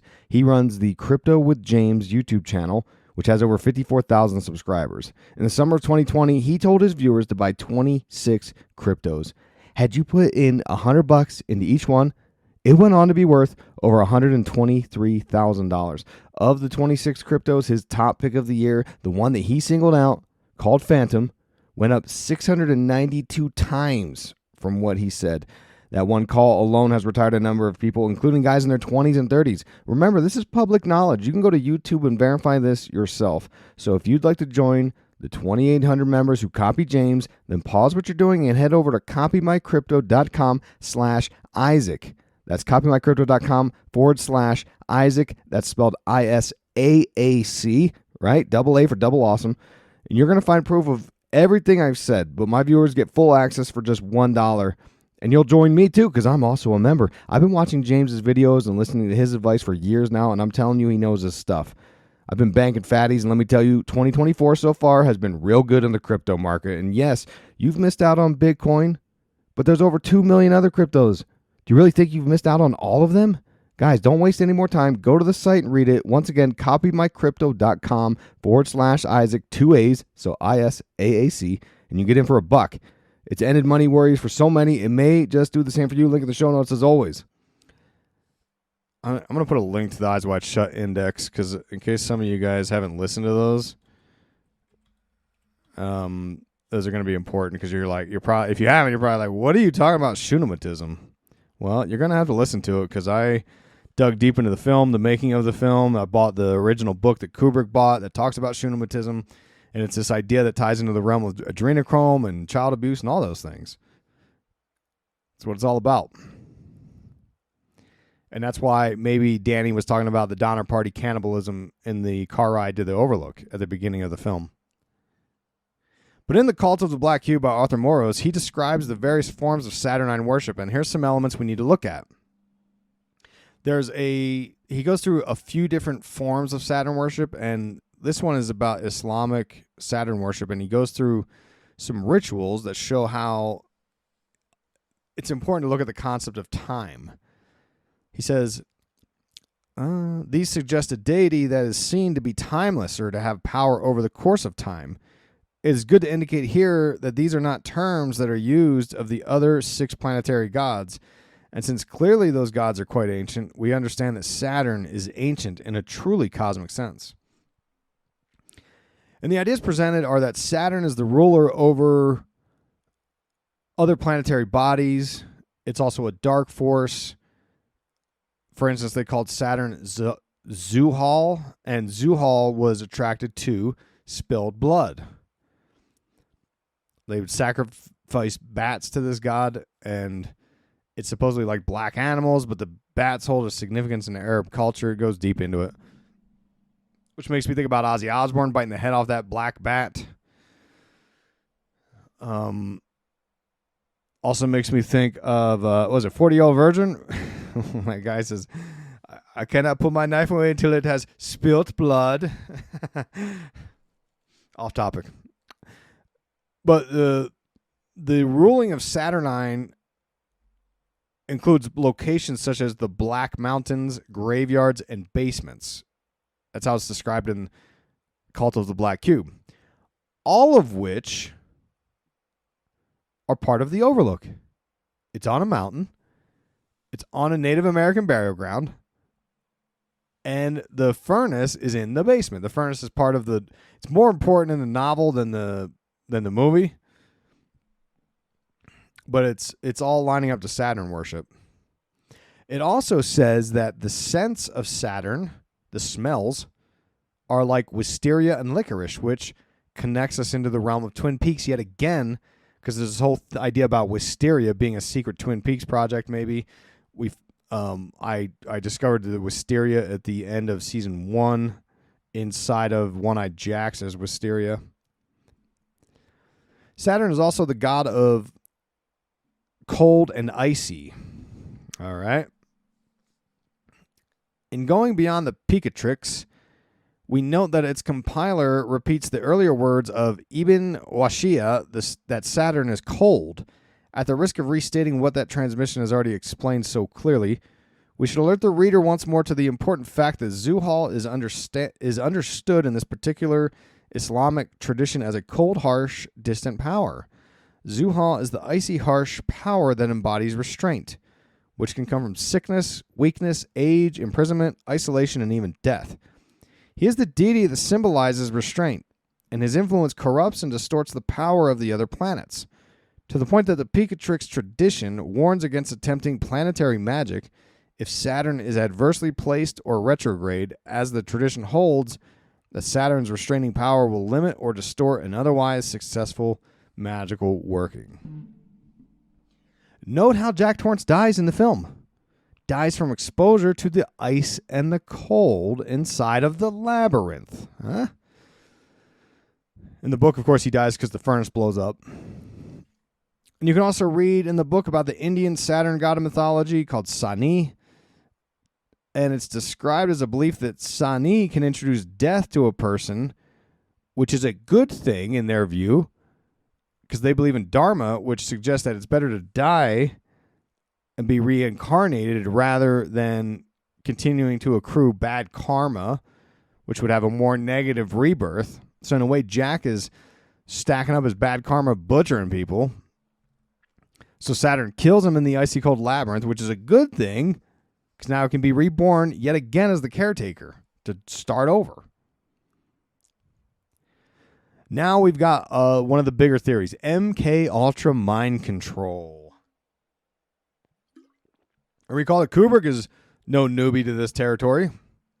He did a little film called A Clockwork Orange, a movie literally about government mind control and behavioral modification. If you checked out the links to part 1, we talked about how important Catcher in the Rye is to this story. It's in the movie. You see Wendy reading the book and how it has ties to MKUltra intelligence stuff through J.D. Salinger. Massive rabbit hole of possible intelligence agencies doing mind control operations. You also see the Kool-Aid showing up twice at Wendy's apartment and also in the pantry, which we tied into the ideas of cults. And then you got Nazis, which is where MKUltra came from. Recall that Kubrick's wife, Christiane, I don't know how you say her name, Christiane, her uncle was Viet Harlan, the Nazi propaganda director. So Kubrick may have really been intrigued by these occult ideas. And the story, Stephen King's original story, has the Volkswagen, which the Volkswagen is the people's choice car of Germany. And there's also the Adler typewriter in Kubrick's version, not the Underwood. It's the Adler, which is a German typewriter that means eagle, which we tied into all the American symbolism back in part 1 or 2. I don't remember. And recall the history of MKUltra was to bring Nazi scientists over in Operation Paperclip.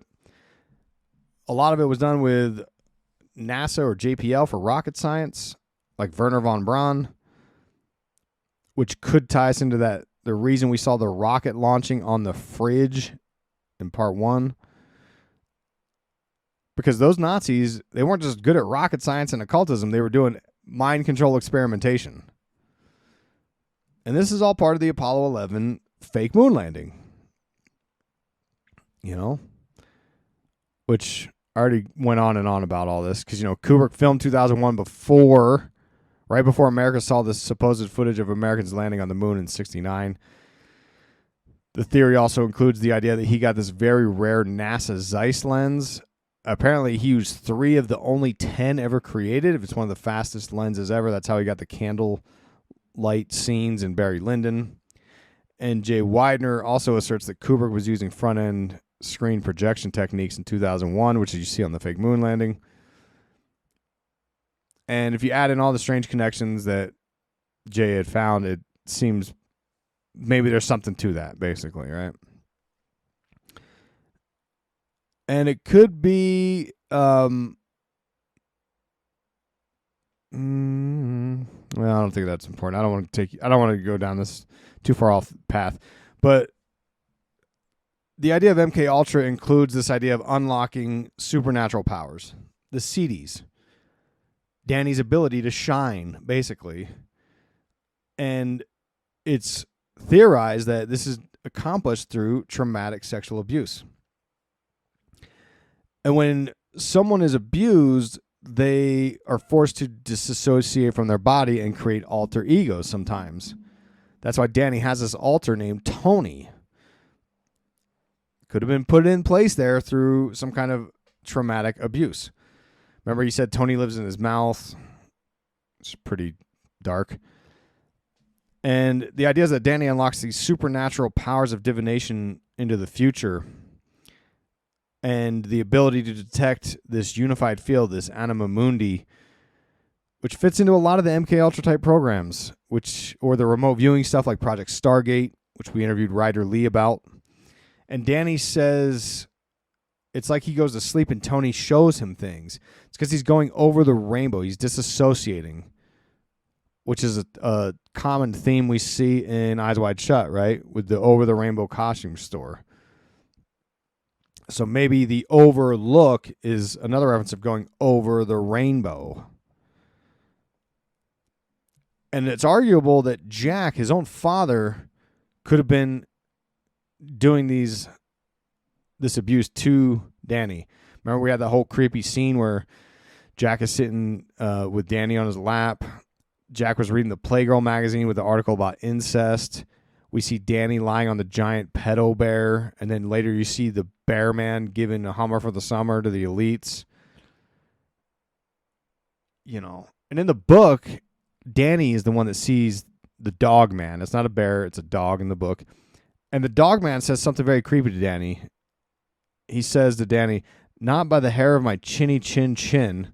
His small red eyes were fixed attentively on Danny's face. He continued to grin. "I'm going to eat you up, little boy, and I think I'll start with your plump little cock." Yeah, that's in the book. Yeah. And, we've compared Lynch and Kubrick multiple times. So when we look at this film through that lens of, okay, was Danny being abused from his own family ancestrally? I mean, could tie into the world of Twin Peaks.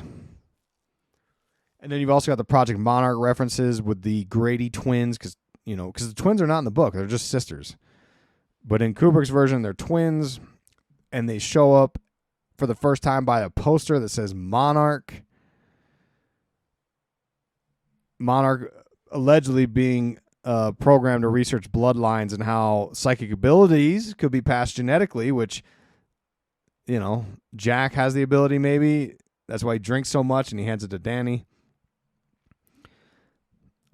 We find that out in Dr. Sleep that Jack was an alcoholic, that Jack had shining abilities too, I believe. In the book, it says something real concerning to add to this theory. I'm going to read you this passage, and you're going to hear Jack Torrance sympathizing with a child molester. Listen to this. He's right in this section.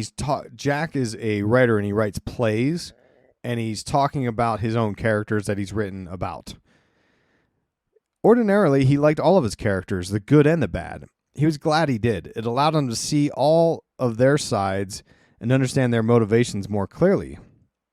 His favorite story, sold to a small southern Maine magazine called Contraband for copies, has been a piece called "The Monkey is Here," Paul DeLong.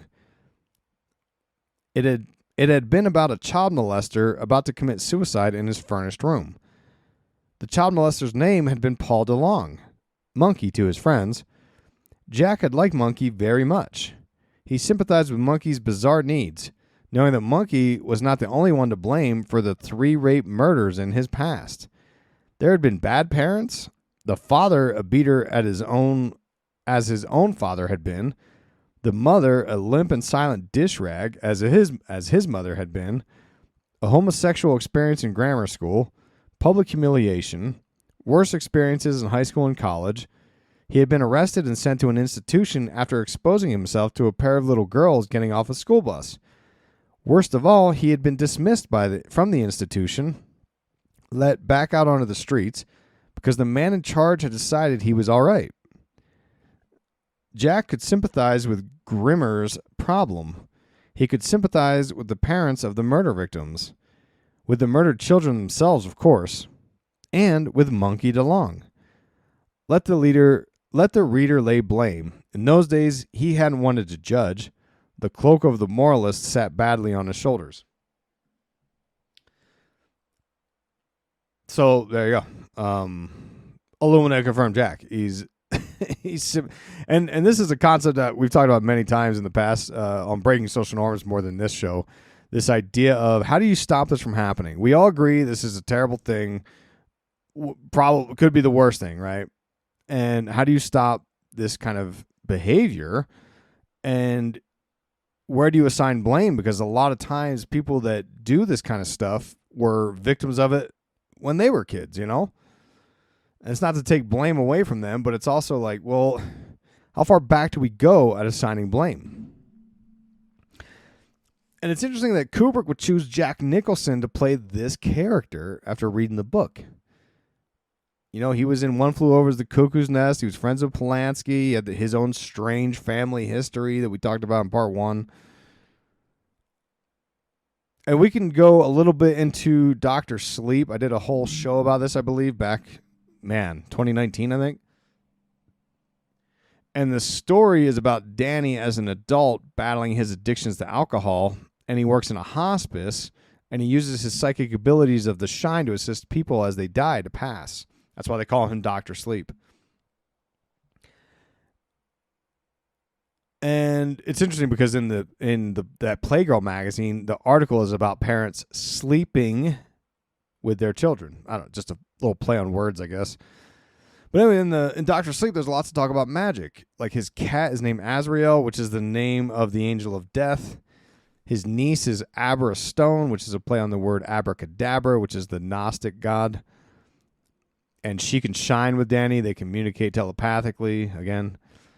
Then you've got this vampire cult called the True Knot, and they feed off of steam, all right? And the steam is the psychic ability of people like Danny with their shining. And if they find that if they take these kids with these abilities and they scare them, like they threaten to like stab them with a knife while they hold them down in the book, they can get more fear and the more steam out of these kids. It's very adrenochrome-ish. And it all ties into these ideas like we talked about with Shunamitism and harvesting energy from young virgins and all this crazy stuff, right? And I think Kubrick might have been showing us how the elites ritualistically use these concepts, blood sacrifice, abuse, and all these things. And here's just another example with Jack Torrance and his character. Jack's Shadow. I am Jack's violent shadow.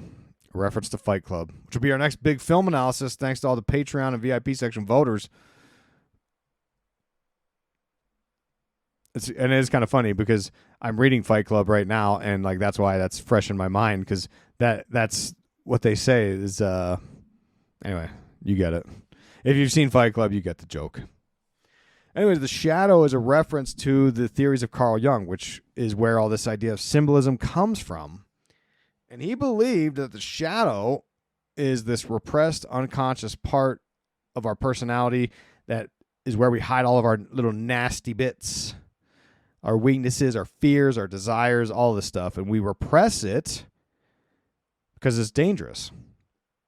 But in the occult and a lot of New Age thought, there's this idea that we should embrace it. We should do shadow work to approach this shadow and become whole and evolve, which is what Carl Jung was saying. He said, I'd rather be whole than good,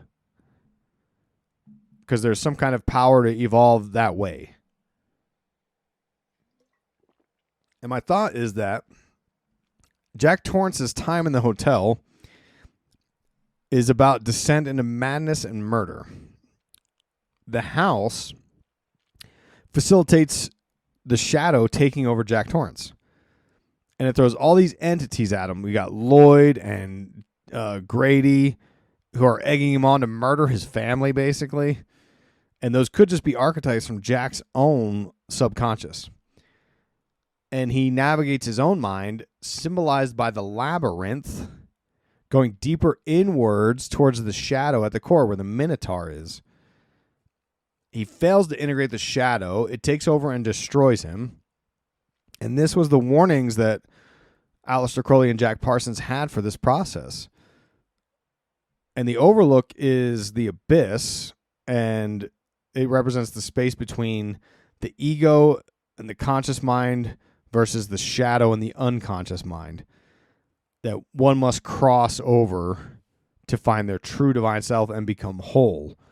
And Jack couldn't let go of his ego. He ends up letting the shadow take over before he can cross. He fails and goes mad, as the exact warnings are for this type of operation from Aleister Crowley. Furthermore, in the book, you hear why Danny has these powers of the shining. He was born with a call, which is why he has this, shining ability. And the call is a superstition. And the call is actually an amniotic sac that is attached to a baby's head at birth, kind of like a veil, and it happens 1 in 80,000 births, and it's an omen that they believe gives psychic abilities to divinate the future, visions, seeing between two worlds. There's another Twin Peaks, chance out between two worlds. But Danny, he's able to do this. He's able to live in both worlds, the conscious and the unconscious, opposing polarities, if you will, symbolized by the Baphomet stance of Jack Torrance at the end of the film. Carl Jung would say that integrating these two is something you can do through individuation, but Danny was born integrated. Okay, he was born with it. And to add more to the magic idea of this, in the book, there's this constant drama of these wasps at the hotel that Jack's trying to get rid of. And Danny gets stung by one after Jack fails to kill them all, and it makes him feel bad. And they talk about bees and wasps and the differences between the two. And the point is, I believe that bees reference magic. It's a symbol for magic, right? And it also could be part of why Jack is shown with the arms of the Baphomet is the integration of the shadow. But the magic idea is sort of owned by Danny, which he has integrated the shadow already.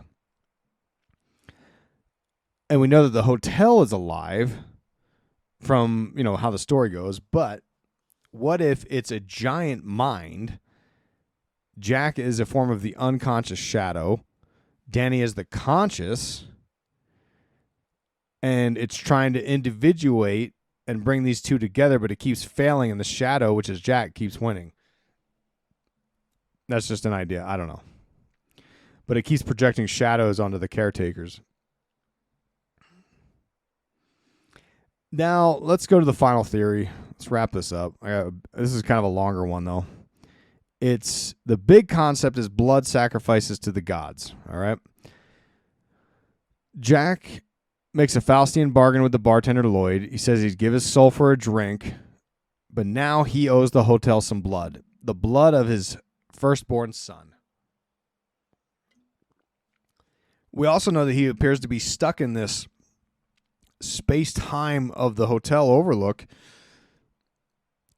and Grady tells him he's always been the caretaker. And there's this whole dialogue of him telling Wendy about how he's got these obligations that she'll never understand. And we're assuming it's the obligation of watching the Overlook as the caretaker. But what if it's not that? What if it's the Faustian bargain? Jay Widener thinks that maybe this is how Kubrick felt. He had a bargain or a pact with NASA for the fake moon landing, and now he's got to fulfill the contract. But in the book, you hear more about how the house wants Danny and Jack the house wants Jack to kill Danny under the idea that Jack will be promoted if he does a good job and become the manager. And during the party scene, when Jack sees Horace Derwent tormenting the dog man, Roger, Jack is talking to Grady, who is saying, like, hey, if you blood sacrifice your son, we're going to make you the manager. All right? So there's part of the Faustian pact. I'm going to read you from the book. A dedicated man, Grady said warmly. Perhaps I put it badly, sir. Let us say that your future here is contingent upon how you decide to deal with your son's waywardness. I make my own decisions. Jack whispered. But you must deal with him. I will. Firmly, I will. A man who cannot control his own family holds very little interest in our manager. A man who cannot guide the courses of his own wife and son can hardly be expected to guide himself, let alone assume a position of responsibility in an operation of this magnitude. I said I'll handle him, Jack shouted, suddenly enraged. Tuxedo Junction had just concluded and a new tune hadn't begun. His shout fell perfectly into the gap and the conversation suddenly ceased behind him. His skin suddenly felt hot all over. He became fixedly positive that everyone was staring at him. They had finished with Roger and would now commence with him. Roll over, sit up, play dead. If you play the game with us, we'll play the game with you. Position of responsibility. They wanted him to sacrifice his son. So it's very crystal clear in the book. That's what this is about. The hotel wants Jack to murder and blood sacrifice his son. They want him to play the role of Roger the dog man, who, as we talked about in part 2, is begging for this attention from Horace Derwent, the wealth of the elites. And he has to play this game. And he does.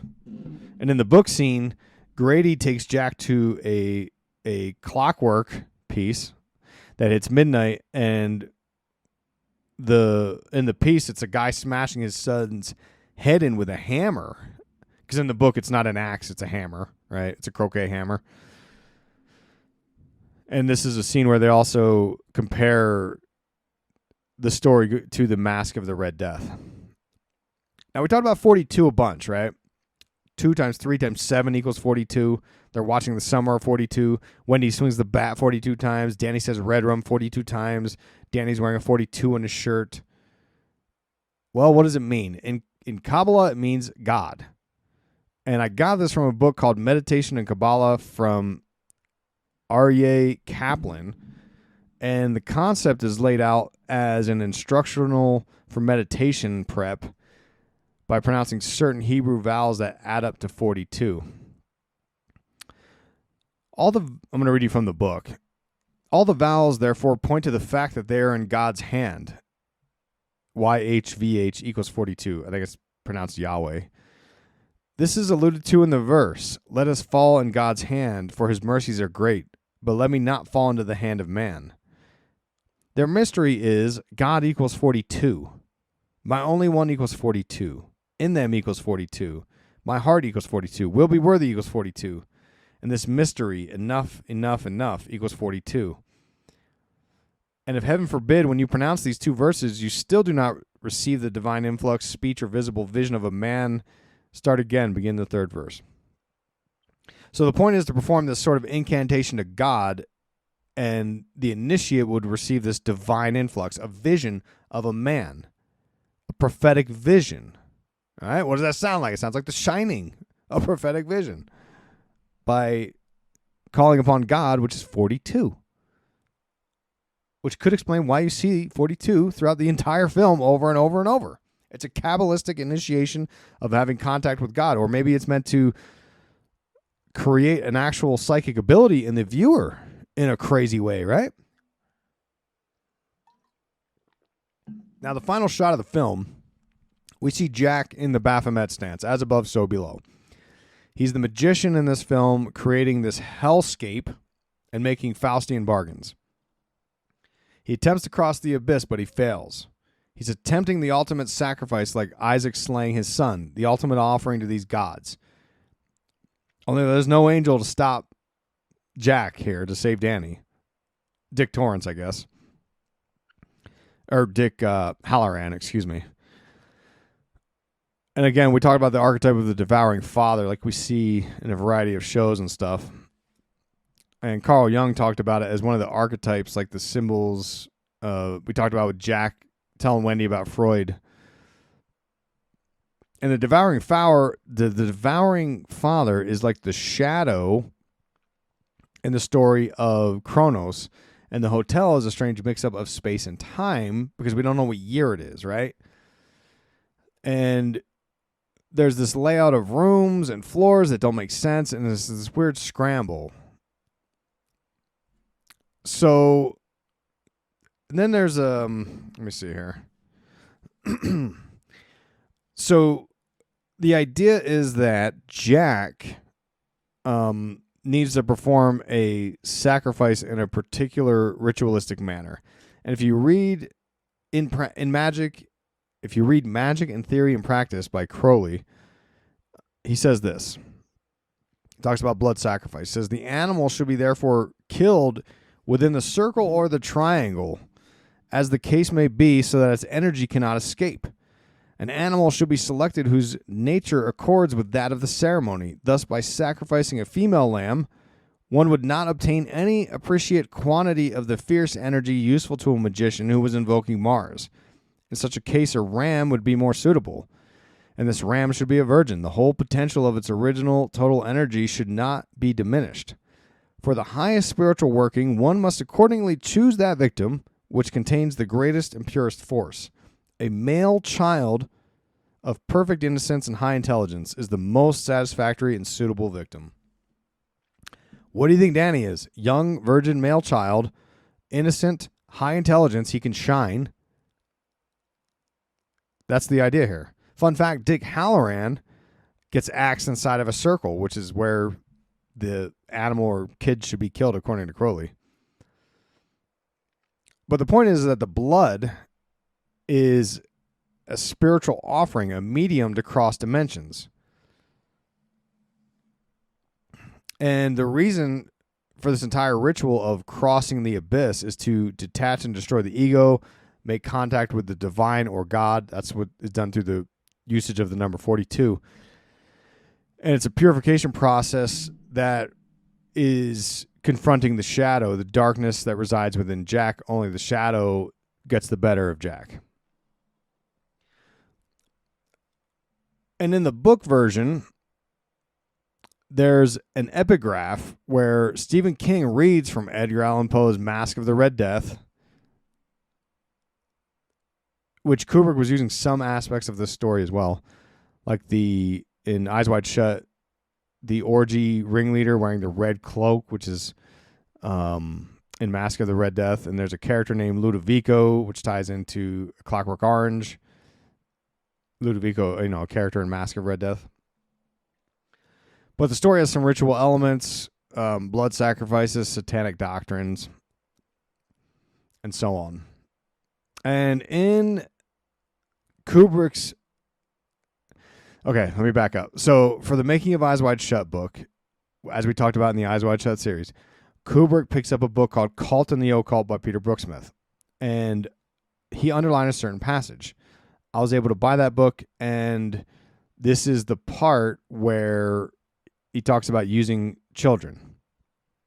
This is from Cult and the Occult. It says, such a sacramental use of sexual intercourse can supposedly be employed as a means of acquiring occult power and at its highest lead to the ultimate goal of the mystic, union with the divine. The Emperor Barbarossa held young boys against his stomach and genitals to transfer their energy. So you can see why Danny would be the highest offering sacrifice, and that's why the house wants Jack to kill him so bad. And what's strange is in the book, Jack has a childhood memory of encountering this abstract painting of what he interpreted as Jesus. And the nun calls the painting the miracle of God. And the full context is that he's actually come to the realization that the hotel wants to get to Danny through Jack because Jack is weak. And he finds this out in chapter 33, no less, right? The highest number of Freemasonry, Christ's age during his death and resurrection, all that stuff. But this abstract painting, this miracle of God, Jack as a boy couldn't see it. He couldn't see Christ. He thought everyone else in all the other students who said they could see it, he thought they were faking it. He's like, what are you talking about? I don't even see it. It's a metaphor for religion, I believe. But it's only when Jack gives up and casually sees it out of the corner of his eye that he has the realization and he sees the vision and he sees Christ. There's a big section here. It says, and he turned to go back, and as he turned to go, he had seen the face of Jesus from the corner of his eye, sad and wise. He turned back, his heart in his throat. Everything had suddenly clicked into place, and he had stared at the picture with fearful wonder, unable to believe he had missed it. The eyes, the zigzag of shadow across the careworn brow, the fine nose, the compassionate lips. Look at Jackie Torrance. What had only been a meaningless sprawl had suddenly been transformed into a stark black and white etching of the face of Christ our Lord. Fearful wonder became terror. He had cussed in the front of a picture of Jesus. He would be damned. He would be in hell with the sinners. The face of Christ had been in the picture all along. Now, what's curious is that he has a similar moment in the shed when he's looking for the snowmobile battery. And in the book, he goes into this. He's looking for this battery for the snowmobile so they could take Danny down to the Sidewinder town. And he assumes someone just stole it when they packed up for the winter. And he's actually relieved because he didn't want to do it. He didn't want to take Danny down to the town. And it's when he gives up, when he goes to turn and leave, is when out of the corner of his eye, he finds the battery, right? Now, of course, he doesn't end up taking Danny down to the Sidewinder, but the point is there's a sort of weird idea of giving up and then seeing the truth, right?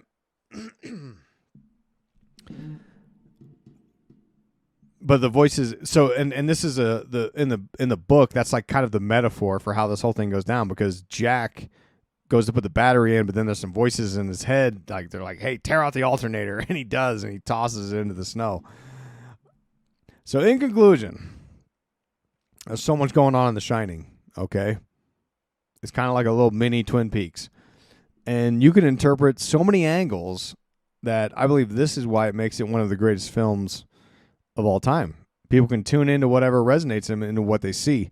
And for me, I think the big one is this idea of demonic entities calling for the blood sacrifice of Jack's firstborn son. So in a way, it's a book about, or it's a story about religion and demonic forces overcoming us and taking over our bodies and possessing us. And even the dangers of communication with these entities is part of the process. And then, of course, you got all these sort of lighter topics that you see elements of, like MKUltra, the mythology of the labyrinth and Saturn. You got the Baphomet stuff, and then you've got the real world stuff that was very interesting to me when you read the book, with the Key Club and Horace Derwin and these elitist parties that were going down with the masked balls and things like that, which makes me think even further about Eyes Wide Shut and how Kubrick made that a big scene, the orgy scene with the masked ball, which ties us into the same bloodlines that we're talking about in the book, right? They specifically call out the bloodlines in the book, which was interesting that Kubrick wouldn't put that in the movie. He just says all the finest people. So there you go. I hope you enjoyed that. That was a 3-part super deep dive. Sure was fun. But now I need you to stay subscribed to my show, because we're going to come back with a great deep dive into Fight Club, because I found some really interesting things in the book already, and I think that one's going to be a real banger of a show. So if you enjoy this show, you want to help it out, drop a 5-star review if you're on Apple or Spotify. If you're already on like Patreon or VIP section, no sweat, you're good. There's nowhere you can leave a 5-star. Appreciate it. If you're on the free feed, drop a 5-star, because that helps me out a ton. Because the problem is, you got a lot of people out there who have teams of people behind them, and I'm a one-man army. So I need you to help me. Otherwise, we're going to lose to, all these celebrities that decide they want to be podcasters too, because they can't get enough attention. Well, I need your attention. So drop me a 5-star so other people can say, "Oh, look at this. This guy's doing good work." I appreciate that. All right? Okay. Thanks for your support. Till next time, stay positive.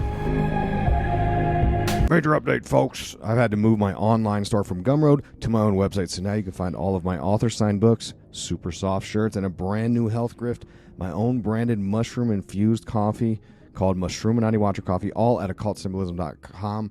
I've written 9 books so far, working on a couple more right now, and you can pick them up, signed from my shaky, callus-laden CrossFit hands, and shipped to your door. There's also a couple of bundle deals you can take advantage of, like my Oops, All the Books bundle. And, of course, I've got those Super Soft Podcast logo shirts that say, "These nerds are going to kill us" on the back. Never been more appropriate than in our modern times.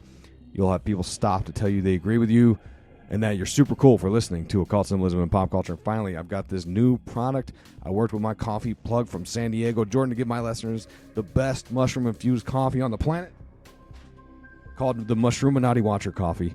It's a whole bean coffee with flavor notes of candied orange, sugar, and plum, but more importantly, it's infused with 6,000 milligrams of mushroom extract. Reishi, chaga, Mishima, lion's mane, turkey tail, shiitake, blaze, agarigan, and oyster. It's one of the healthiest mushroom blends, and it becomes bioavailable when you infuse it into the coffee. I read this whole book on medicinal mushrooms by Christopher Hobbs. He goes through the countless studies that prove the effectiveness of supplementing a healthy lifestyle with mushrooms for physical and mental superiority.